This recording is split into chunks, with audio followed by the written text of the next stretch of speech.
فرشتہ نور سے پیدا کیا گیا ہے، وہ پاک ہے، وہ اللہ کے کسی حکم کی خلاف ورزی کر ہی نہیں سکتا. لا یعصون اللہ ما امرہم ویفعلون ما یؤمرون. وہ جو بھی اللہ تعالیٰ حکم دیتا ہے اس کی کوئی معصیت یا نافرمانی نہیں کرتے، بلکہ جو حکم لیا جاتا مان لیتے.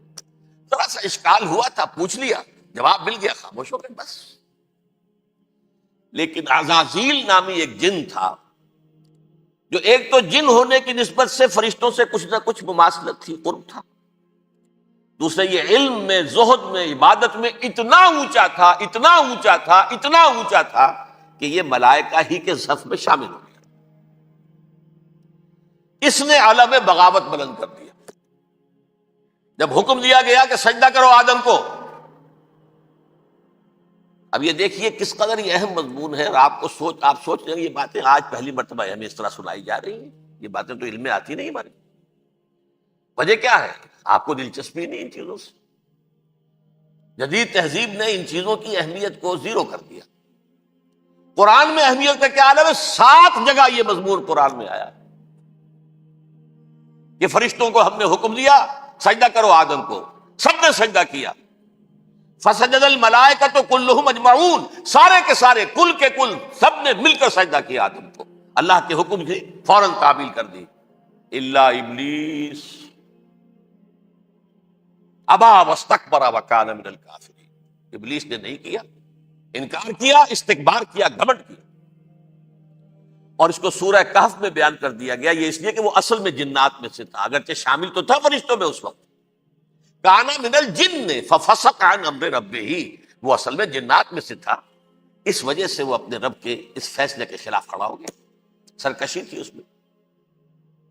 یہ معاملہ اتنا اہم ہے، اب آپ سمجھیے کہ 7 مرتبہ سورہ بقرہ، سورہ اعراف، سورہ حجر، سورہ بنی اسرائیل، سورہ کہف، سورہ طٰہٰ، سورہ صاد، 6 مکی صورتوں میں ذکر ہے یہ، اور ایک مدنی صورت سورہ بقرہ. ان میں سے اکثر مقامات پر پھر جب اللہ نے کہا کہ اچھا تم نے یہ سرکشی کی ہے اور ہمارے حکم کی خلاف ورزی کی ہے تو یہاں سے نکل جاؤ، دفع ہو جاؤ، تم مردود ہو، مردود، ملعون. ان علیک لعنتی الی یوم الدین، اب تجھ پر لعنت رہے گی میری قیامت کے دن. اس نے کہا اچھا پروردگار پھر مجھے ذرا مہلت دے دے. رب فانظرنی الی یوم یبعثون، قیامت تک میری زندگی طویل کر دے.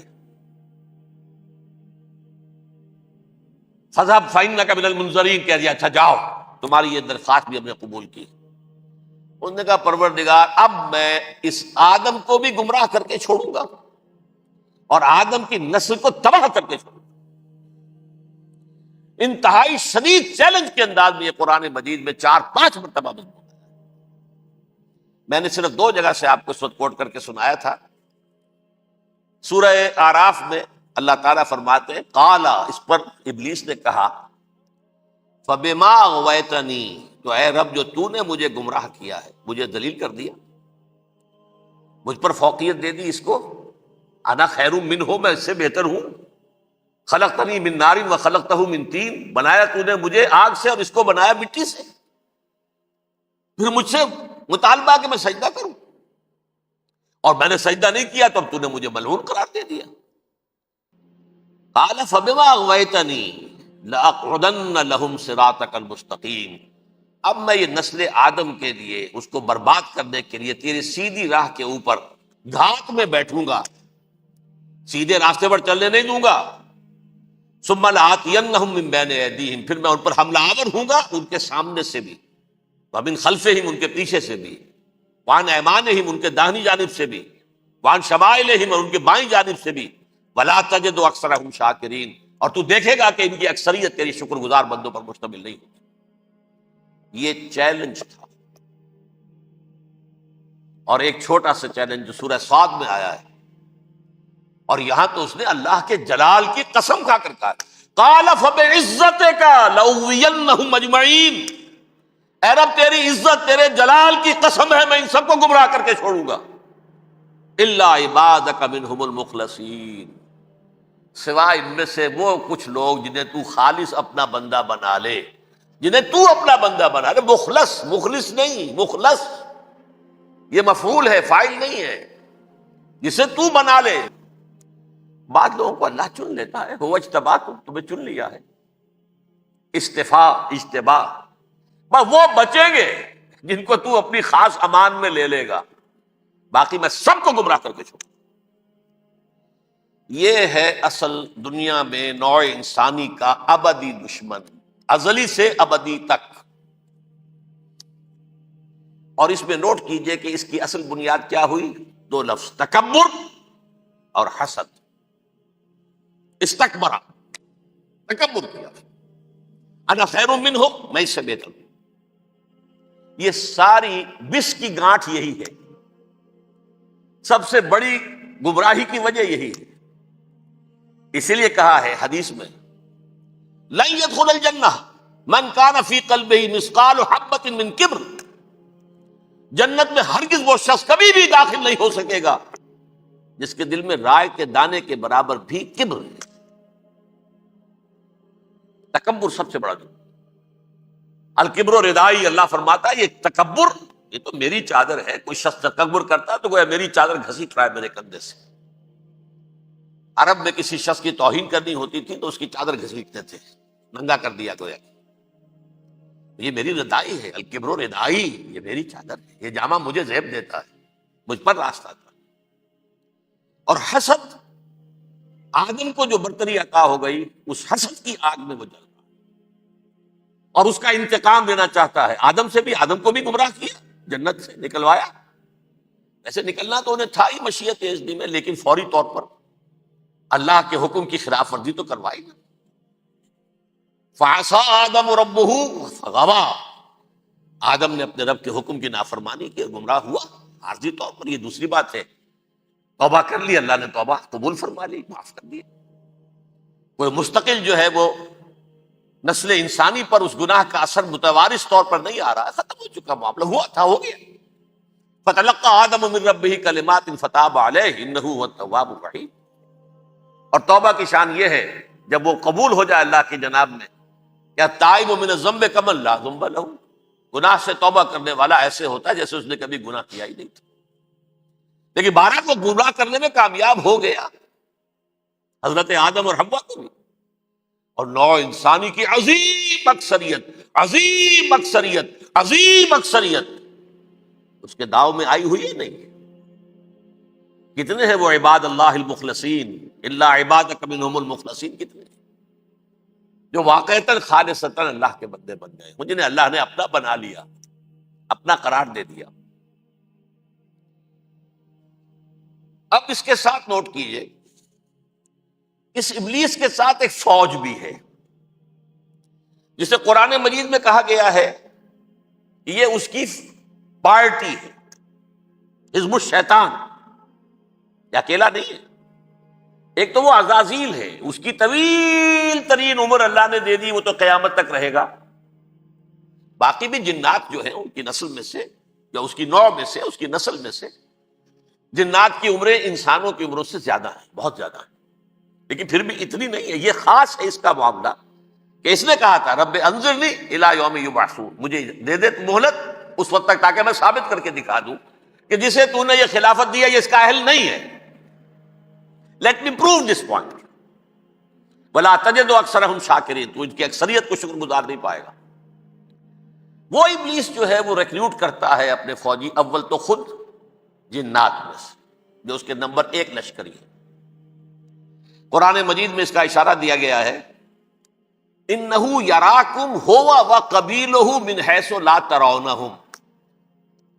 دیکھو لوگو، اے انسانوں، وہ ابلیس لعین عزازیل اور جو اس کے قبیلے کے لوگ ہیں، جنات ہیں، وہ تمہیں وہاں سے دیکھتے ہیں اور تاکتے ہیں اور حملہ کرتے ہیں جہاں سے تم انہیں نہیں دیکھتے.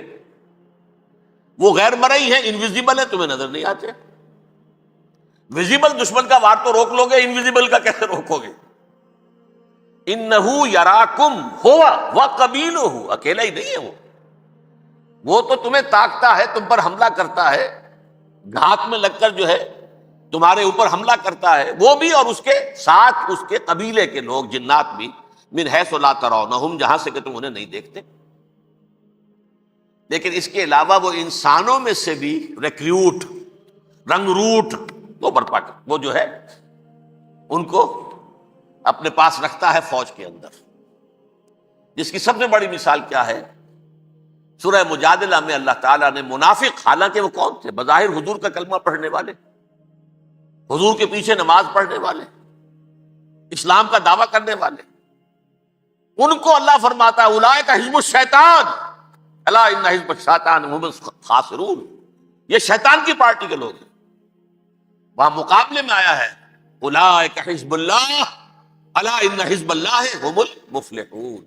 یہ دو پارٹیاں ہیں، حزب اللہ اللہ کی پارٹی جو اس کے مخلص بندے ہیں وہ اللہ کی پارٹی، اور جو شیطان کے مرید بن گئے اس کے ہاتھ پر بیعت کر لی، لہذا وہ اس شیطان کی پارٹی کے لوگ ہیں، چاہے وہ انسان ہو چاہے جن ہو.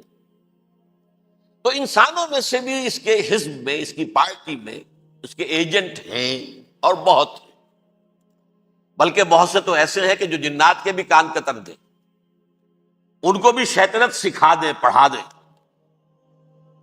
لیکن اب ایک بات سمجھیے، ایک دنیا میں نسل اور قوم بھی ایسی ہے جو ایک خاص وقت سے بحیثیت مجموعی من حیث القوم ابلیس کی ایجنٹ بن گئی ہے. وہ کون ہے؟ وہ یہودی ہے. یہ یہودی قوم جو ہے، اس میں ایک تو کچھ یہ کہ ان کی فطرت کے اندر یہ تھا کہ ہم ہیں اصل انسان، باقی انسان جو ہے وہ انسان نما حیوان ہے، ان کی کوئی حیثیت ہی نہیں. ہم ہیں اصل انسان، نحن ابناء اللہ و احباؤہ. باقی یہ جنٹائلز، یہ گوئمز، غیر یہودی، یہ تو حیوانات ہیں. اب جیسے کہ انسانوں کو حق ہے کہ حیوانوں کو ایکسپلائٹ کریں، استعمال کریں. گھوڑے کو آپ ٹانگے میں باندھتے ہیں کہ نہیں؟ اس کی پسینے کی اور محنت کی کمائی ہے جو کھاتا ہے ٹانگا چلانے والا. البتہ یہ ضرور ہے کہ چونکہ اگلے روز پھر جوتنا ہے تو کچھ نہ کچھ تو اسے بھی کھلائے گا نا، اپنی کمائی میں سے کچھ دانے کھلائے گا، کچھ اور گھاس دے گا.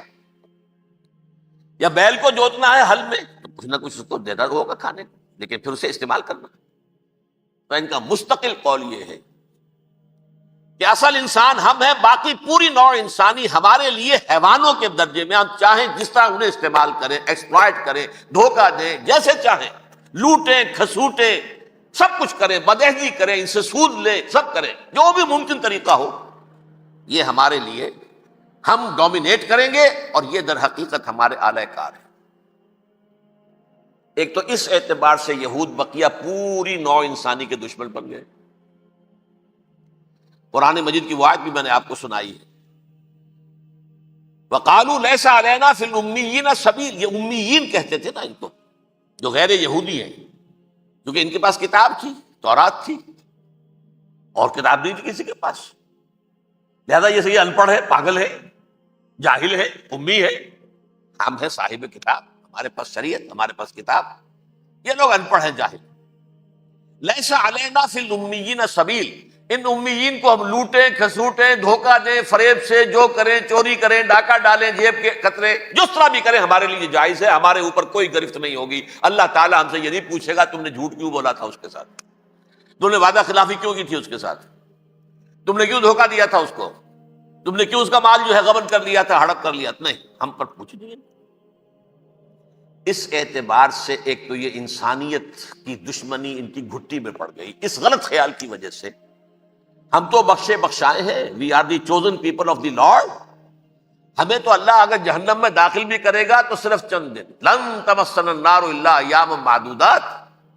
باقی اصل میں تو ہم تو اللہ کے پسندیدہ، نحن ابناء اللہ و احباؤہ، اس کے بیٹوں کے مانند بڑے چہیتے ہیں، لاڈلے ہیں. یہ باقی دنیا، باقی انسان ہماری چراہ گاہ ہے، جیسے چاہے چریں، جس طرح چاہے ہڑپ کر جائیں. یہ تو ان کا پہلے سے مستقل معاملہ تھا. لیکن اس کے بعد ان کی تاریخ میں ایک دور وہ آیا جب حضرت مسیح علیہ السلام ان میں مبعوث کیے گئے. یہ 1400 سالہ تاریخ کا کلائمیکس ہے یہود کی. جب کتاب انہیں دی گئی تھی تورات حضرت موسیٰ کے ذریعے، وہ 1400 قبل مسیح کا واقعہ ہے.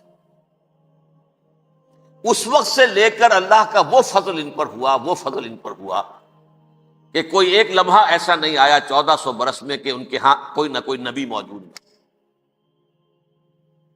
یہ تار ٹوٹا ہی نہیں. 2 سے شروع ہوا، موسیٰ ہارون علیہ السلام، اور 1400 برس کے بعد پھر آخری 2 ہیں، عیسیٰ اور یحییٰ علیہ السلام. یوں سمجھ لیجئے. اور اس کے درمیان یہ تار ہے، اور اس تار میں کوئی ایک لمحہ ایسا نہیں آیا کہ کوئی نبی موجود. اس میں اتار چڑھاؤ بہت سے آئے ہیں، اس کا وہ میرا موضوع نہیں ہے اس وقت. قبل مسیح کی تاریخ جو ہے وہ میرا موضوع نہیں ہے. قرآن مجید میں سورہ بنی اسرائیل کے پہلے رکوع میں اس کا تذکرہ موجود ہے. وَقَضَيْنَا إِلَىٰ بَنِي إِسْرَائِيلَ فِي الْكِتَابِ لَتُفْسِدُنَّ فِي الْأَرْضِ مَرَّتَيْنِ وَلَتَعْلُنَّ عُلُوًّا كَبِيرًا. 2 مرتبہ ان پر عذاب کے کوڑے برسے. پہلے اشوریوں کے ذریعے سے جو شامی تھے، سیرینز اشوری کہلاتے، پھر بابلیوں کے ذریعے سے یعنی عراقیوں کے ذریعے سے، بیبیلونیا نام تھا عراق کا پہلے. ان پر بہت بڑی بڑی تباہیاں آئیں، اللہ تعالیٰ کی طرف سے عذاب آئے. اس کے بعد پھر دوسرے دور میں دوسرا اقتدار کا دور آیا، خرمستیاں بڑھ گئیں. تو پہلے گریکس کے ذریعے سے، یونانیوں کے ذریعے سے، اور پھر رومیوں کے ذریعے سے پسوایا گیا. یہ دور گزر چکے تھے ان پر، 2 عروج کے دور اور 2 زوال کے دور. میری چھوٹی سی کتاب ہے تنظیم اسلامی کا تاریخی پس منظر، 6-7 روپے کی ہوگی. اس کو آپ دیکھیں گے تو اس میں اس کا پورا نقشہ آپ کو مل جائے گا. ویسے تو یہ کہ میری جو ذرا بڑی کتاب ہے سابقہ اور موجودہ مسلمان امتوں کا ماضی، حال اور مستقبل، اس میں میں نے ان معاملات پر بڑی تفصیل سے بحث کی. بہرحال یہ جو دور تھا ان کا 1400 سالہ، وہ اونچ نیچ سے ہوتا ہوا جب آیا ہے حضرت مسیح کی بعثت پر، تو ان کی شرارت کی انتہا یہ ہو گئی کہ اللہ تعالیٰ نے مسیح کو رسول بنا کر بھیجا. رسولاً الی بنی اسرائیل. حضرت موسیٰ اور حضرت عیسیٰ کے درمیان رسول کوئی نہیں ہے، سب نبی ہیں. حضرت موسیٰ رسول تھے اور حضرت عیسیٰ رسول ہیں. درمیان میں داؤد ہو، سلیمان ہو، یشعیاء ہو، زکریا ہو، یہ سب نبی ہیں. یحییٰ نبی ہے، رسول نہیں ہے. لہذا وہ شہید کر دیے گئے. رسول شہید نہیں ہو سکتا، قتل نہیں ہو سکتا. لیکن عیسیٰ اور موسیٰ کے درمیان 1400 برس ان کے جو ہیں، اس کا کلائمیکس ہے حضرت مسیح علیہ السلام کی بعثت. اور حضرت مسیح علیہ السلام کو جسے اللہ نے اپنی روح قرار دیا، روح منہ، کلمتہ القاہا الی مریم، اللہ کا کلمہ، عظیم ترین معجزات. انہوں نے کیا کہا؟ یہ ولد الزنا ہے، حرام زادہ ہے، معاذ اللہ، نقل کفر نہ باشد، یہ جادوگر ہے، یہ مرتد ہے، یہ واجب القتل.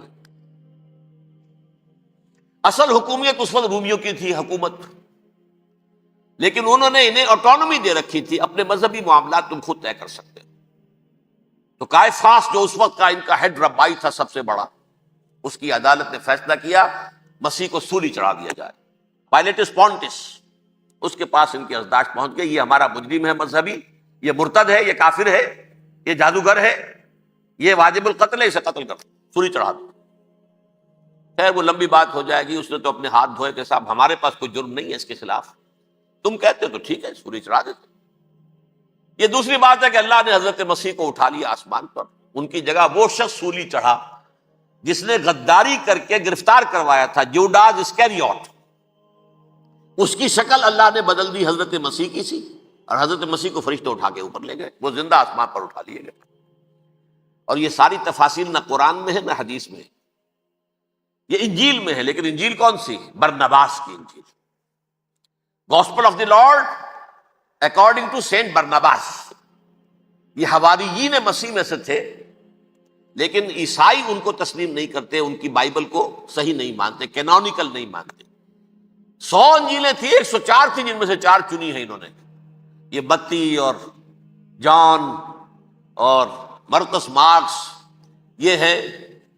تو یہ 4 انجیلیں ہیں، انہوں نے تسلیم کیے کہ یہ کینونیکلز ہیں، یہ تو ہیں حقیقی. باقی جو ہے 100 اس کو وہ تسلیم نہیں کرتے. ان میں سے ایک ہے یہ برنباس، اس میں یہ تفصیل ہے. کہ اللہ تعالیٰ نے اس شخص کی، جیوڈاس کی، جیوڈاس اس کو انگریزی میں کہتے ہیں، اس کی شکل بدل دی حضرت مسیح کی سی، وہ گرفتار ہوا، وہ سولی چڑھا۔ وہ غدار تھا، غداری کی سزا اسے ملنی تھی، وہ مل گئی۔ حضرت مسیح کو فرشتے چار اٹھ رہے ہیں، جس کوٹڑی میں حضرت مسیح مقیم تھے، ایک باغ کے اندر روپوش تھے، اس کی چھت پھٹی ہے، چار فرشتے آئے ہیں، حضرت مسیح کو اٹھا کر لے گئے ہیں، چھت برابر ہو گئی ہے، اس کے بعد وہ شخص پکڑا گیا۔ بہرحال حضرت مسیح کو اللہ نے اٹھا لیا آسمان۔ لیکن وہ دن ہے کہ اس قوم کو اب مغضوب علیہم قرار دے دیا۔ نوٹ کر لیجئے، اصل میں تو ہونا یہ چاہیے تھا کہ رسول کی جان کے درپے جب کوئی امت ہو جاتی تھی تو اللہ کا قاعدہ یہ تھا کہ اس امت کو نسیہ منسیہ کر دیا جائے۔ حضرت نوح کی قوم کو ختم کیا یا نہیں؟ حضرت ہود کی نگاہوں کے سامنے قوم عاد برباد کی گئی یا نہیں؟ حضرت صالح کی نگاہوں کے سامنے قوم سمود برباد ہوئی؟ یہ اللہ کا قاعدہ رہا۔ سدوم اور عمورہ کی بستیاں حضرت لوط علیہ السلام جہاں بھیجے گئے، مدین کا علاقہ جہاں حضرت شعیب بھیجے گئے، آل فرعون جن کی طرف موسیٰ کو بھیجا گیا، سب ہلاک کر دیے گئے۔ کیونکہ رسولوں کے بارے میں اللہ کا نبیوں کے بارے میں یہ بات نہیں ہے۔ نبی آیا، اس نے دعوت دی، جس نے مان لیا اچھا کیا، اپنے لیے اچھا کیا، نہیں مانا اس کی اپنی جو ہے آپ برباد ہو گئی۔ دنیا میں کوئی فیصلہ اس کا نہیں ہوتا، لیکن رسولوں کا معاملہ یہ ہوتا ہے کہ دنیا میں وہ اللہ کی عدالت بن کر آتے ہیں، مانو گے تو بچو گے، نہیں مانو گے ہلاک ہو۔ تو اس اعتبار سے وہ مستحق تو ہو چکے تھے اس کے کہ انہیں ہلاک کر دیا جائے۔ اب اللہ کی کوئی خصوصی مشیت ہے، اس میں کیا حکمت ہے؟ وہ ہے ایک حکمت، میں بعد میں اگر وقت ہوا تو بتاؤں گا۔ فیصلہ یہ کیا اللہ نے کہ حضرت مسیح کو تو اٹھا لیا زندہ، اور ان کی رسی ابھی مزید دراز کر دی، کہ ان کو ابھی مہلت دے دی کہ تمہیں آخری استیصال، جس کو عذاب اکبر کہتا ہے قرآن۔ سورہ سجدہ جو حضور ہر جمعے کی پہلی رکعت میں فجر میں پڑھتے تھے، وَلَنُذِيقَنَّهُم مِّنَ الْعَذَابِ الْأَدْنَىٰ دُونَ الْعَذَابِ الْأَكْبَرِ لَعَلَّهُمْ يَرْجِعُونَ۔ چھوٹے چھوٹے عذاب اور ایک بڑا عذاب، جبکہ قوم بالکل برباد، نسیم منسیہ، کأن لم یغنوا فیہا، ایسے ہو جائیں جیسے کوئی تھے ہی نہیں آبادیاں۔ لا یرا الا مساکنہم، اب ان کے مسکن نظر آتے ہیں، مکین نظر نہیں آتے۔ یہ عذاب اکبر جو ہے وہ ان پر نہیں آیا، حالانکہ وہ مستحق ہو گئے تھے اسی وقت۔ اس کو یوں سمجھیے کہ کسی شخص کو پھانسی کا حکم تو ہو جائے، ایگزیکیوشن نہیں ہوتا ہے، کئی سال گزر جاتے ہیں پڑے ہوئے، اور معاملات جو ہیں وہ چلتے رہتے ہیں۔ یہ معاملہ ہوا اس کے ساتھ، ورنہ یہ مستحق ہو چکے تھے آخری بربادی تباہی کے، عذاب استیصال، جڑ سے کاٹ دینے والا عذاب۔ وہ آ سکتا تھا ان پر اسی وقت، لیکن اللہ نے ان کی مہلت دراز کی۔ لیکن اس کے بعد اللہ نے ان کو ایک اور موقع دیا، 600 برس بعد حضرت مسیح کے، محمد الرسول اللہ صلی اللہ علیہ وسلم کی بعثت کی۔ اور یہ میں سمجھتا ہوں کہ اس قوم پر اللہ کا اتنا بڑا فضل تھا، اتنا بڑا فضل تھا، اتنا بڑا فضل تھا۔ اب پھر ایک موقع دیا، عسیٰ ربکم ان یرحمکم وان عدتم عدنا۔ دیکھو اب بھی تمہیں ہم ایک موقع دے رہے ہیں، تمہارا رب تمہارے اوپر اب بھی فضل کرنے کو تیار ہے، رحم فرمانے کو تیار ہے۔ ان ھذا القرآن یہدی للتی ہی اقوم، اس قرآن کے سائے میں آ جاؤ، یہ شاہدرا ہے ہدایت میں آنے کا، اس میں داخل ہو جاؤ، محمد کی تصدیق کرو صلی اللہ علیہ وسلم، دامن محمدی میں آ جاؤ، اب بھی ہم تمہارے گناہ بخش دیں۔ لیکن نہیں، اس قوم نے حضرت محمد صلی اللہ علیہ وسلم کی دشمنی کی کمر کسی۔ اور اب یوں سمجھیے اس تاریخ سے لے کر آج تک یہ گٹھ جوڑ ہے۔ ظاہر بات ہے کہ ابلیس کا بھی اصل دشمن اب کون ہے،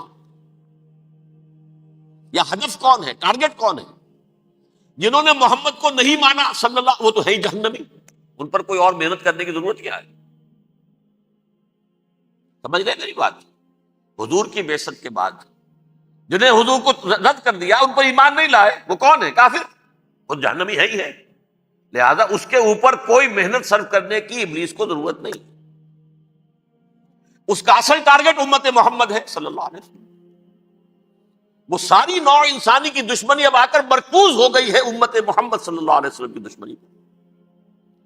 اور اسی طرح یہود کا معاملہ، اگرچہ ویسے پوری نوع انسانی کے دشمن ہیں، انہیں حیوان سمجھتے، ان کی جان مال اپنے لیے مباح سمجھتے ہیں، جس طرح چاہیں لوٹے کھسوٹے کھائیں پیے ہی نہیں.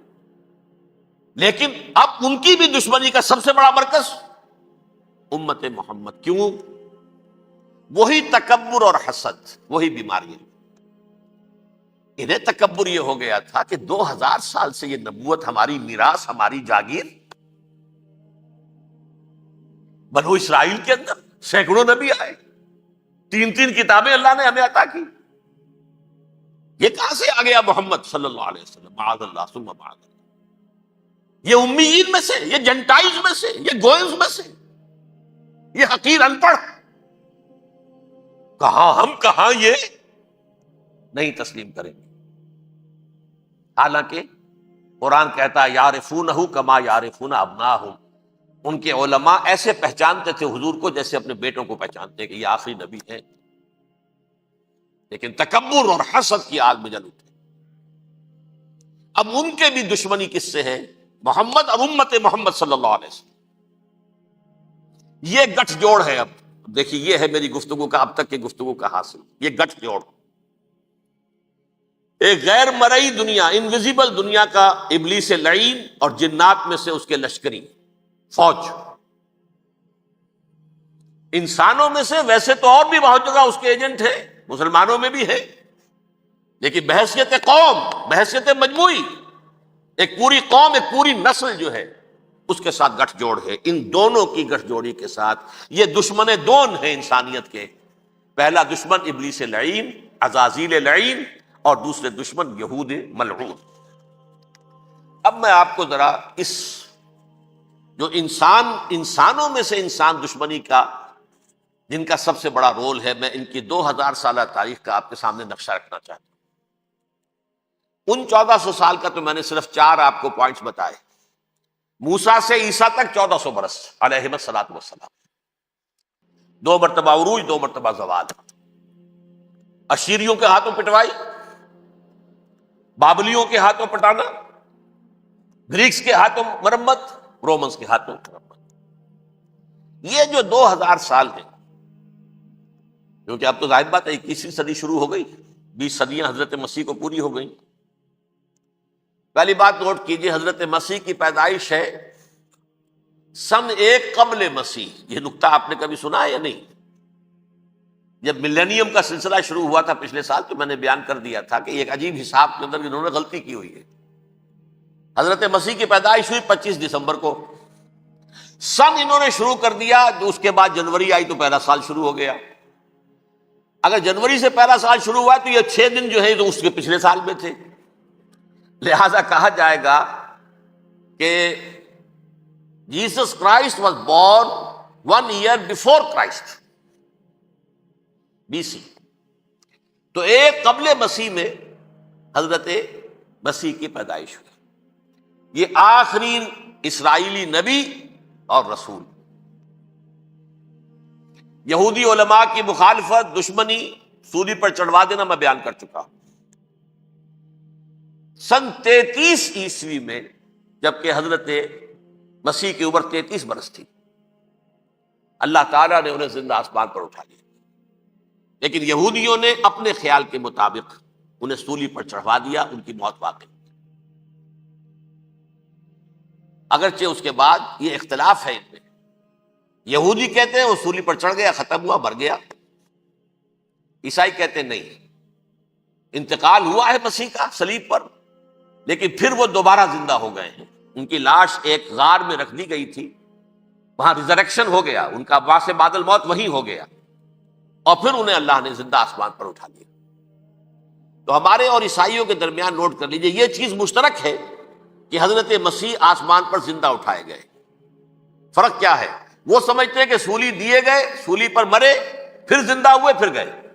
ہم سمجھتے ہیں کہ نہیں، وما صلبوہ وما قتلوہ، انہوں نے نہ صلیب دے سکے انہیں اور نہ انہیں قتل کر سکے، بل رفع اللہ الیہ، اللہ نے اٹھا لیا.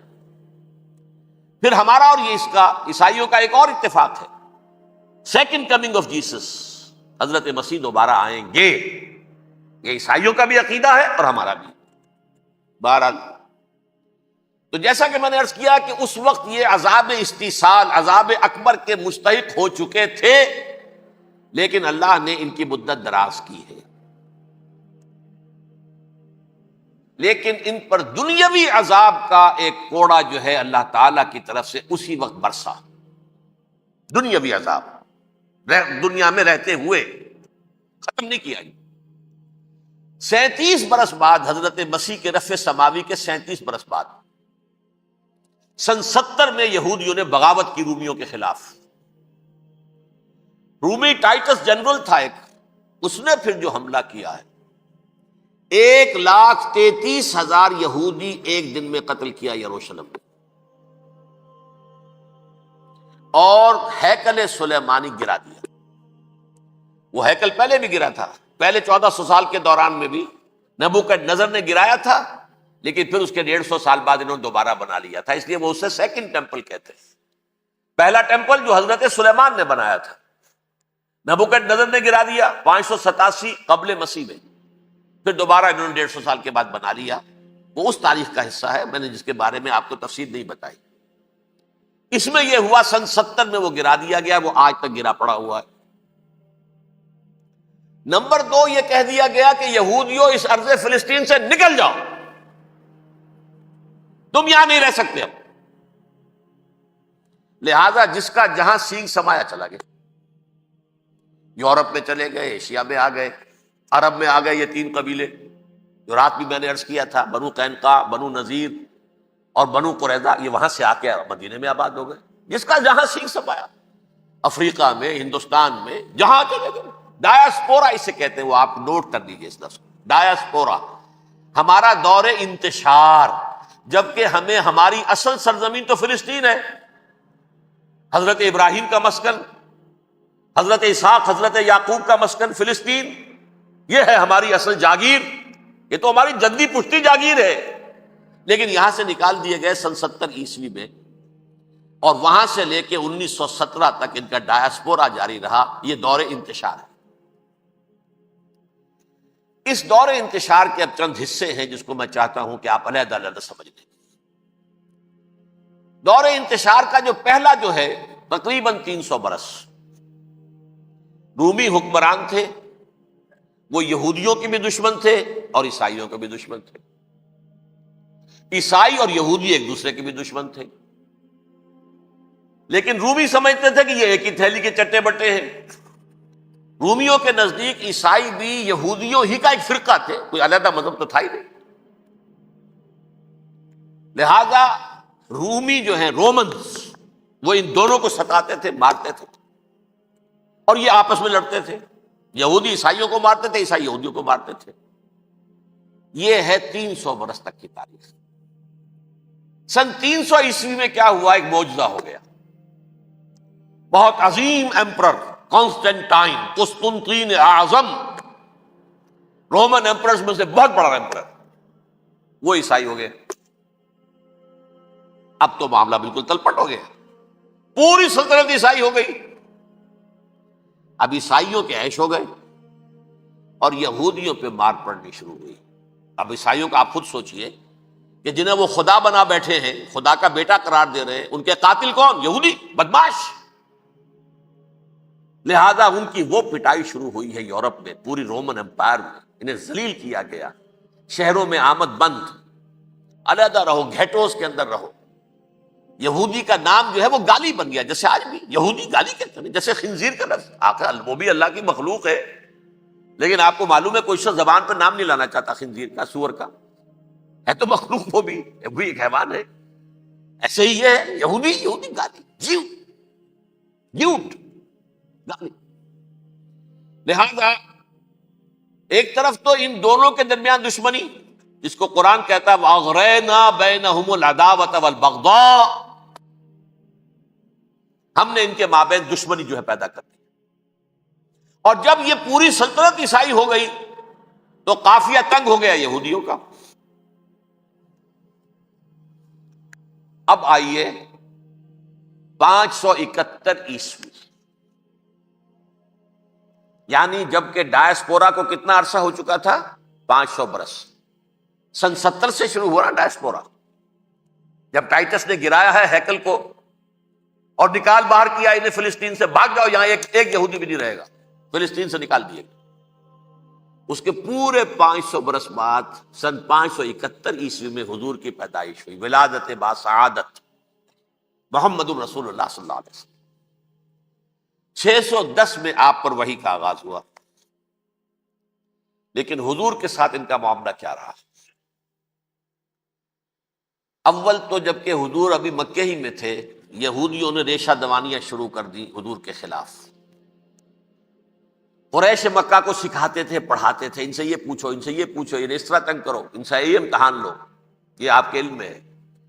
سورہ بنی اسرائیل میں، سورہ کہف میں وہ سوالات، جو امتحانی سوالات آئے تھے، ذوالقرنین کون تھا، اصحاب کہف کون تھے، تم رسول بنے پھرتے ہو تو بتاؤ، اور یہ روح کی حقیقت کیا بتاؤ۔ یہ ساری ریشہ دوانیاں کر رہے تھے بیٹھے ہوئے، ابھی وہی پر حضور ابھی پہنچے بھی نہیں۔ ہجرت فرما کر حضور تشریف لے آئے تو حضور نے، جسے ماسٹر سٹروک کہا جائے گا، یعنی اسٹیٹس مین شپ کا ماسٹر سٹروک، آپ نے مدینے میں آتے یہودیوں کے ساتھ پیکٹ کر دیا، جوائنٹ ڈیفنس پیکٹ آف مدینہ، کہ اگر مکے والے ہم پر حملہ کریں گے تو ہم مل جل کر ایک قوم کی حیثیت سے مقابلہ کریں گے۔ یہ میثاق مدینہ کہلاتا ہے، جس کے بہت غلط معنی پہنائے جا رہے ہیں آج کل۔ بہرحال میں موضوع میرا چونکہ یہ نہیں، میں ادھر نہیں جاؤں گا۔ لیکن ہوا کیا؟ ہر مرتبہ یہ خیانت کے مرتکب ہوئے، ان نے جو عہد کیے تھے ان سے پھرے، اندر ہی اندر سازش، ریشہ دوانی، حضور کی بدترین دشمنی۔ سورہ نساء کی آیت نمبر 12 میں، 14 میں، 13 میں فرمایا ہے، لا تزال تطلع علی خائنۃ منہم، اے نبی ہمیشہ آپ کے علم میں ان کی طرف سے خیانتیں، بددیانتیاں آتی رہیں گی، اور بار بار وہ مسلسل جنگ کی آگ بھڑکاتے تھے، قریش کو دعوت دیتے، آؤ آؤ آؤ، ہم اندر سے بغاوت کر دیں گے، تم آؤ تو صحیح، ختم کریں محمد کو اور اہل ایمان کو صلی اللہ علیہ وسلم ورضی اللہ تعالی عنہم اجمعین۔ لیکن پھر جب وہ آتے تھے تو یہ دبک جاتے تھے، ان میں ہمت نہیں تھی، میدان کے مرد نہیں رہے تھے۔ یہ سورہ حشر میں ان کا نقشہ کھینچا گیا ہے، کھلے میدان میں مقابلے کی اس کے اندر صلاحیت ہی نہیں۔ یہ تو فصیلوں کے پیچھے سے، جیسے عورتیں کہیں دیہات میں لڑائی ہوتی ہے تو مرد جو ہے گلیوں میں لڑتے ہیں، عورتیں اوپر سے پتھر پھینکتی ہیں، بس وہ کام یہ کر سکتے تھے، من ورائے جدر، فصیلوں کے پیچھے سے، جنگ میں میدان میں نہیں آ سکتے۔ بہرحال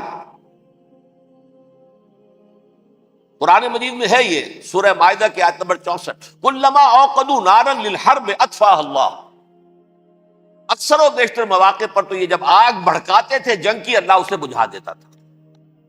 لیکن بہرحال اس کے باوجود جنگیں ہوئی، غزوہ بدر، غزوہ احد ہوئی کہ نہیں، یہ ساری اس اصل شرارت میں، اور اس کے نتیجے میں حضور نے پھر ایک ایک کر کے 3 قبیلوں کو سزا دی۔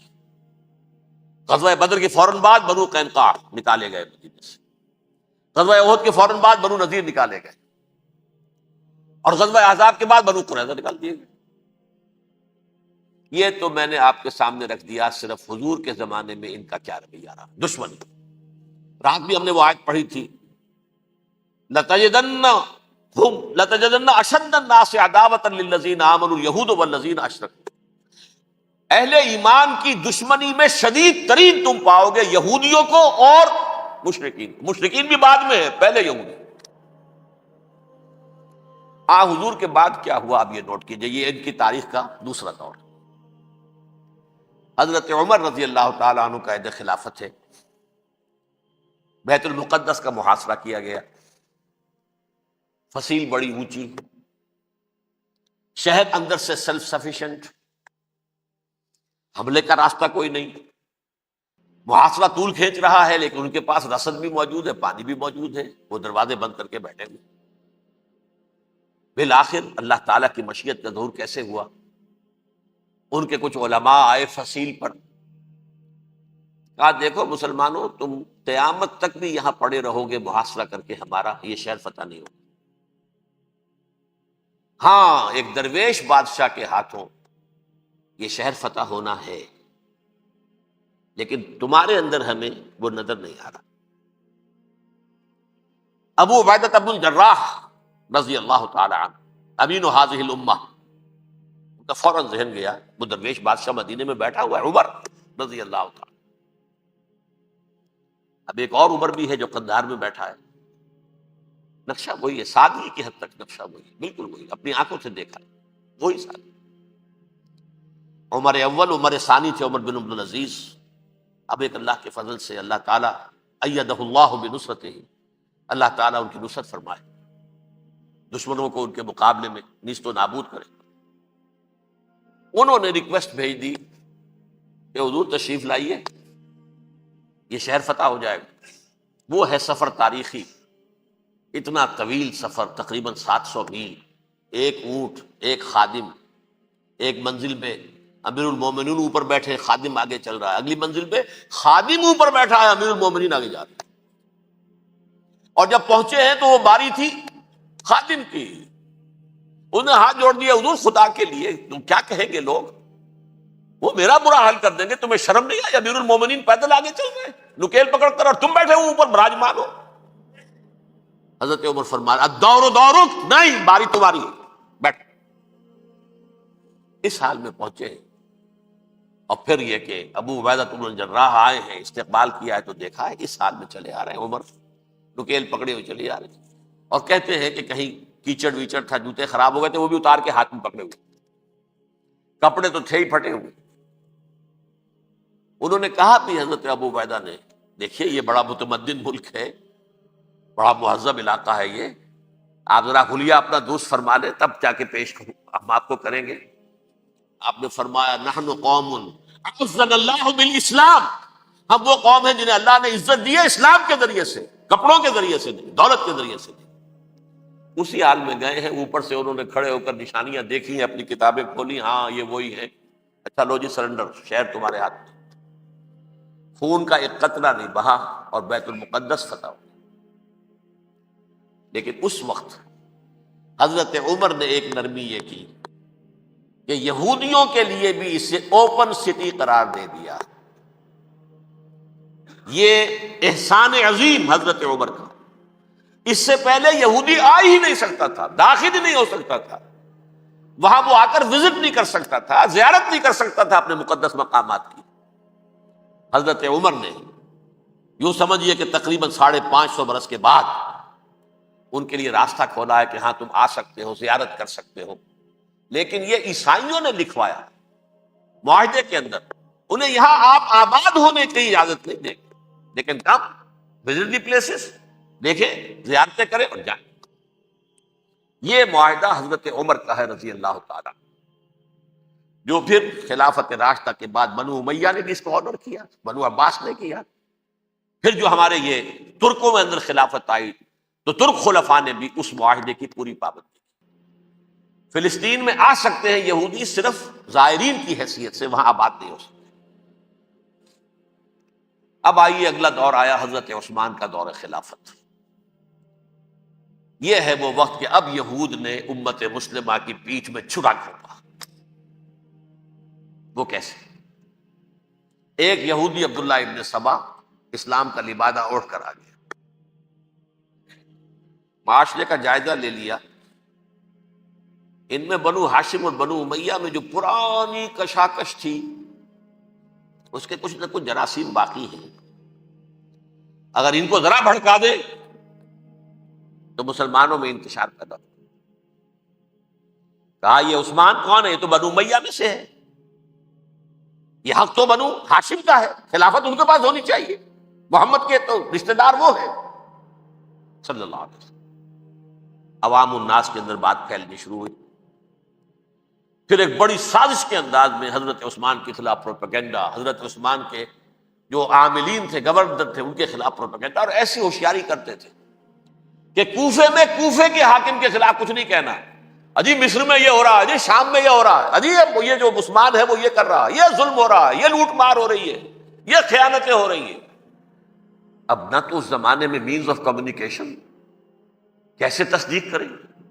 افواہیں تو آپ آج کراچی کے اندر شروع ہو جائے تو پتہ نہیں چل سکتا کسی کو کہ کیا اس میں صداقت ہے کیا جھوٹ ہے، اور بری بات جو ہے فطرت انسانی کی کمزوری ہے، وہ فوراً قبول کرتا ہے، کسی کے بارے میں اچھی بات ماننے کو تیار نہیں ہوتا، لیکن بری بات تو فوراً تیار۔ بہرحال یہ فتنہ انہوں نے اٹھایا، حضرت علی کی الوہیت کا فتنہ اٹھایا، حضرت عثمان کے خلاف الفتنۃ الکبریٰ برپا کیا، حضرت عثمان شہید ہوئے۔ اس کے بعد 5 برس تک مسلمان ایک دوسرے کی گردنیں کاٹتے رہے، باہمی خانہ جنگی ہوئی۔ امت کو وہ زخم لگایا ہے جو آج تک جس سے خون رس رہا ہے۔ یہ شیعان عثمان اور شیعان علی تھے جو بعد میں پھر سنی اور شیعہ ہو، اور آج تک فتنہ کس نے جگایا؟ ایک عبداللہ ابن سبا یہودی اور اس کے کارندے، شیطان کا ایجنٹ، اور انسانوں میں سے بھی اس کے جو بھی حواریین تھے اور شیطانوں کے اندر سے بھی تھے، انہوں نے بھی اس آگ کو بھڑکایا۔ یہ آپ سوچ لیجئے کہ یہ کس نے وہ زخم لگایا؟ یہودی۔ اگلا دور آیا، خلافت راشدہ ختم ہوئی، بنو امیہ کا بھی دور کافی گزر گیا۔ طارق ابن زیاد 712 عیسوی میں حملہ کرتے ہیں اسپین پر۔ اسپین اس وقت عیسائیت کا بہت بڑا گڑھ، بڑے کٹر ترین عیسائی جو ہے وہ اسپین میں تھے، لہذا یہودیوں کی وہاں بہت پٹائی ہوتی تھی، میں بتا چکا ہوں، دشمنی تھی ان کی، چلی آ رہی تھی عیسائیوں کے ہاتھوں یہودیوں کی۔ وہ تو سن 300 عیسوی سے ایمپرر کانسٹنٹائن کے بعد سے شروع ہو گئی تھی۔ اس حوالے سے یہودیوں نے اس وقت چالاکی یہ برتی، کچھ راستے واسطے بتائے، کچھ مدد کی طارق ابن زیاد کی۔ طارق ابن زیاد نے انہیں اپنا محسن سمجھا، ہسپانیہ فتح ہو گیا تو یہودی چونکہ محسنین کی فہرست میں آ چکے تھے، انہیں بہت اقتدار نصیب، بڑی سپورٹ مسلمانوں نے دی۔ ان کے بڑے بڑے علماء جو ہیں اسی دور کے اندر پیدا ہوئے، بڑے بڑے تھنکرز ان کے اسی دور میں پیدا ہوئے۔ بن گوریون جو کہ ایک وزیر اعظم تھا اسرائیل کا، اس نے یہ لکھا ہے اپنی کتاب میں، Muslim Spain was the golden era of our diaspora. وہ ڈائسپورا جو 70 عیسوی سے شروع ہوا تھا اور 1917 عیسوی تک جاری رہا ہے، اس میں سے گولڈن ایرا ہمارا جو تھا وہ مسلم اسپین تھا۔ ہسپانیہ میں بیٹھ کر ہم نے عیش کیے، لیکن وہاں سے انہوں نے اور جو کچھ کیا، یہ تو داستان کے بہت سے گوشے ہیں، لیکن میں جس اسٹریٹ لائن میں چل رہا ہوں اس کے اعتبار سے ایک بات سمجھ لیجیے، وہاں بیٹھ کر انہوں نے اب عیسائیت کی پیٹھ میں چھرا گھونپا، پروٹیسٹنٹ مذہب پیدا کیا، تقسیم کر دیا، جیسے شیعہ سنی کی تقسیم، عبداللہ ابن سبا، رومن کیتھولک اور پروٹیسٹنٹ کی تقسیم، یہودی علماء۔ ہوتا کیا تھا، ہسپانیہ کی یونیورسٹیاں ہیں، کارڈووا میں ہے، ٹولیڈو میں ہے، گریناڈا میں ہے، غرناطہ، قرطبہ، تولیتلا، اور وہاں آتے تھے لوگ، فرانس سے چلے آ رہے ہیں نوجوان پڑھنے کے لیے، جرمنی سے چلے آ رہے ہیں، اٹلی سے چلے آ رہے ہیں، 3 ہی ملک قریب ترین پڑھتے ہیں سینٹرل جو یورپ کے ہیں۔ یہاں پر جو ہے وہ اسلام جو نور پھیلا رہا تھا اس سے بھی مستفیض ہوئے، جہالت کے جو ہے پردے ان کے وہ چھٹے، اس کے ساتھ ہی وہ یہودی وہاں ان کے اندر جو جراثیم داخل کر رہے تھے وہ اس عیسائیت کے خلاف بغاوت تھی، جو اس وقت دنیا میں عیسائیت اس وقت تھی، پوپ کا راج تھا دنیا میں اس وقت۔ یورپ میں جو عیسائیت تھی اس میں ایک طرف بادشاہ تھے، لیکن بادشاہوں کی حیثیت وہاں پر یوں سمجھ لیجئے کٹ پتلیوں کی تھی، اصل قوت پوپ کے ہاتھ میں تھی۔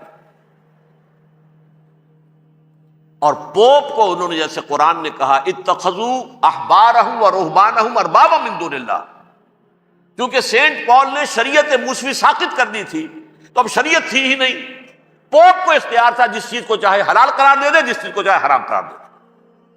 اتخذوا احبارهم ورهبانهم اربابا من دون اللہ۔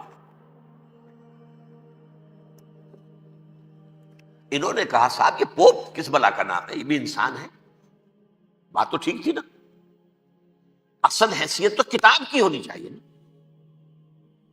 ڈیوائن بک، دی ریویلڈ اسکرپچر، لہذا یہ کتاب ہر شخص پڑھ سکتا ہے، کوئی پوپ کے باپ کو جو ہے کوئی اس کے لیے پروپرائٹری رائٹس تو نہیں ہے کہ صرف پوپ پڑھ سکتا ہے یا پادری پڑھ سکتے ہیں، ہم بھی پڑھ سکتے ہیں، ہم بھی سمجھ سکتے ہیں۔ یہ باتیں تھی کہ جن کو بڑھا چڑھا کر بیان کر کے اور پوپ کا اقتدار ختم کرا دیا اور توجہ مرکوز کر دی بائبل کی طرف۔ اب بائبل میں بڑا حصہ تو اولڈ ٹیسٹامنٹ کا ہے،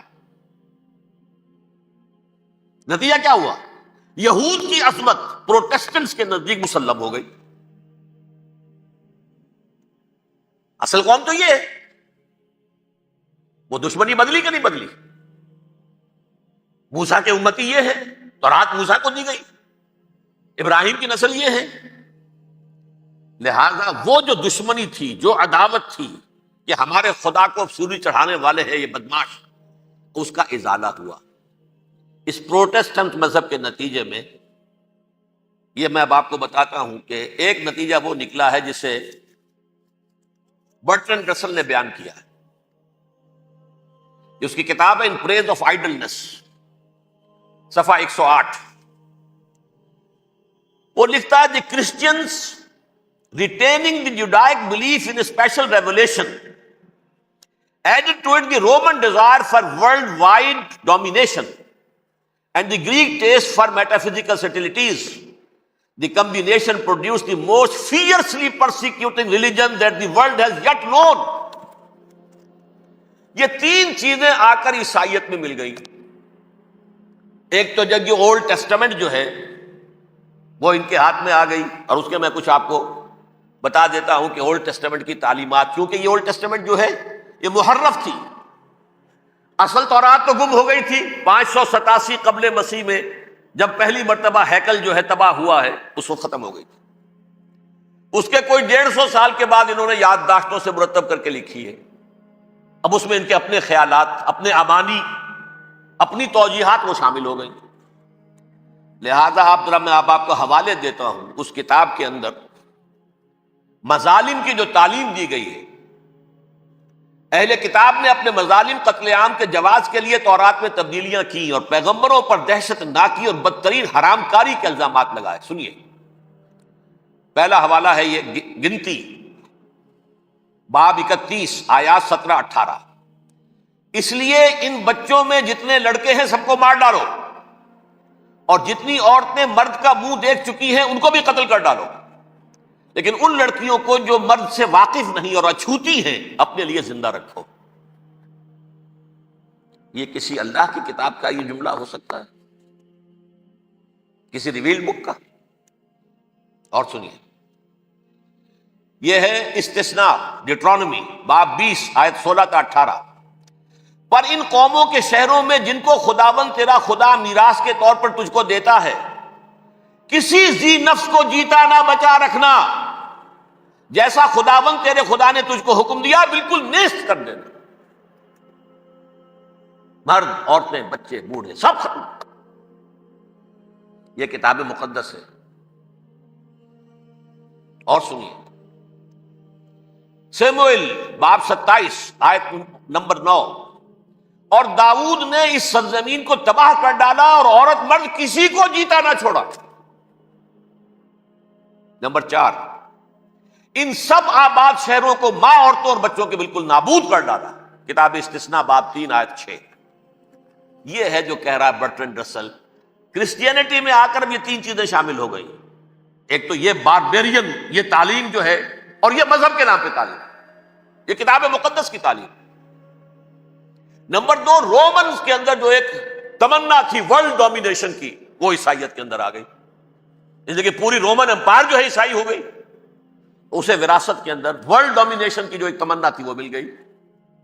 اور پھر یہ کہ انہوں نے جو توہمات تھے یونانیوں کے، ان کو بھی اپنے ہاں مختلف شکلوں کے اندر جمع کر لیا. ان تین چیزوں کا the combination produced the most fiercely persecuting religion that the world has yet known. اس کے نتیجے میں دنیا میں تاریخ انسانیت کے اندر جو بدترین خونخوار ترین مذہب ہو سکتا ہے وہ شکل عیسائیت نے اختیار کی. اور اس کا مظہر عتم کیا تھا؟ نوٹ کیجیے، صلیبی جنگیں. ایک بات ٹائم ٹیبل کے اعتبار سے نوٹ کر لیجیے گا. فرسٹ ملینیم ختم ہوا، سیکنڈ شروع ہوا. ان کے 1000 سال ختم ہوئے تو 11ویں صدی میں سیکنڈ ملینیم شروع ہوا، تو پہلی صلیبی جنگیں ہوتی تھی. لاکھوں مسلمان قتل تھے. صرف یروشلم کے اندر اتنا خون بہایا ہے کہ خود ان کے ہسٹورینز لکھتے ہیں کہ جب ان صلیبیوں نے جب گھوڑوں کے ساتھ وہ چل رہے تھے گلیوں میں، تو ان کے گھوڑوں کے گھٹنوں تک خون کی ندی بہ رہی تھی. جہاں سے گزرے ختم کرتے چلے گئے، آبادیاں کی آبادیاں ختم۔ اگرچہ اس کروسیڈ میں گیہوں کے ساتھ گھن بھی پسا، یہودی بھی بہت مارے گئے۔ یہ فرانس سے، جرمنی سے جب یہ کروسیڈرز آ رہے تھے، 3000 میل کا سفر طے کر کے آئے تھے، سوچئے تو صحیح۔ اربن ثانی پوپ جو تھا، آگ لگا دی تھی اس نے پورے یورپ کے اندر، شرم سے ڈوب مرو، تمہارے مقدس علاقے مسلمانوں کے ہاتھ میں، انفیڈلز، یہ کافر، یہ مرتد، یہ ملحد۔ مسیح جہاں پیدا ہوا، مسیح کو جہاں سولی دی گئی، وہ کہاں ہے؟ ان کے ہاتھ میں۔ وہ آگ لگائی ہے، 3000 میل کا فاصلہ طے کر کے یہ قوم آئی ہے، جو تباہی مچائی ہے انہوں نے۔ تاریخ انسانی میں ایسی بربریت کی کوئی مثال، اور یہ ان کے اپنے ہسٹورینز لکھتے ہیں شرم کے بارے، ایسے محسوس ہوتا ہے جیسے ان کی گردنیں جھکی جا رہی ہوں لکھتے۔ اب آگے چلیے، یہ جو بغاوت ہوئی پوپ کے خلاف، اس میں نوٹ کیجئے تاریخی اعتبار سے، سب سے پہلے بغاوت کرنے والا ملک انگلستان تھا۔ اس نے اپنا چرچ علیحدہ بنایا، چرچ آف انگلینڈ، پوپ سے رشتہ منقطع۔ The first Protestant kingdom in Europe was England. اسی سے رشتہ جوڑی west, white Anglo Saxon Protestants, ان میں اولیت کا شرف کسے حاصل ہے؟ برطانیہ شریف کو۔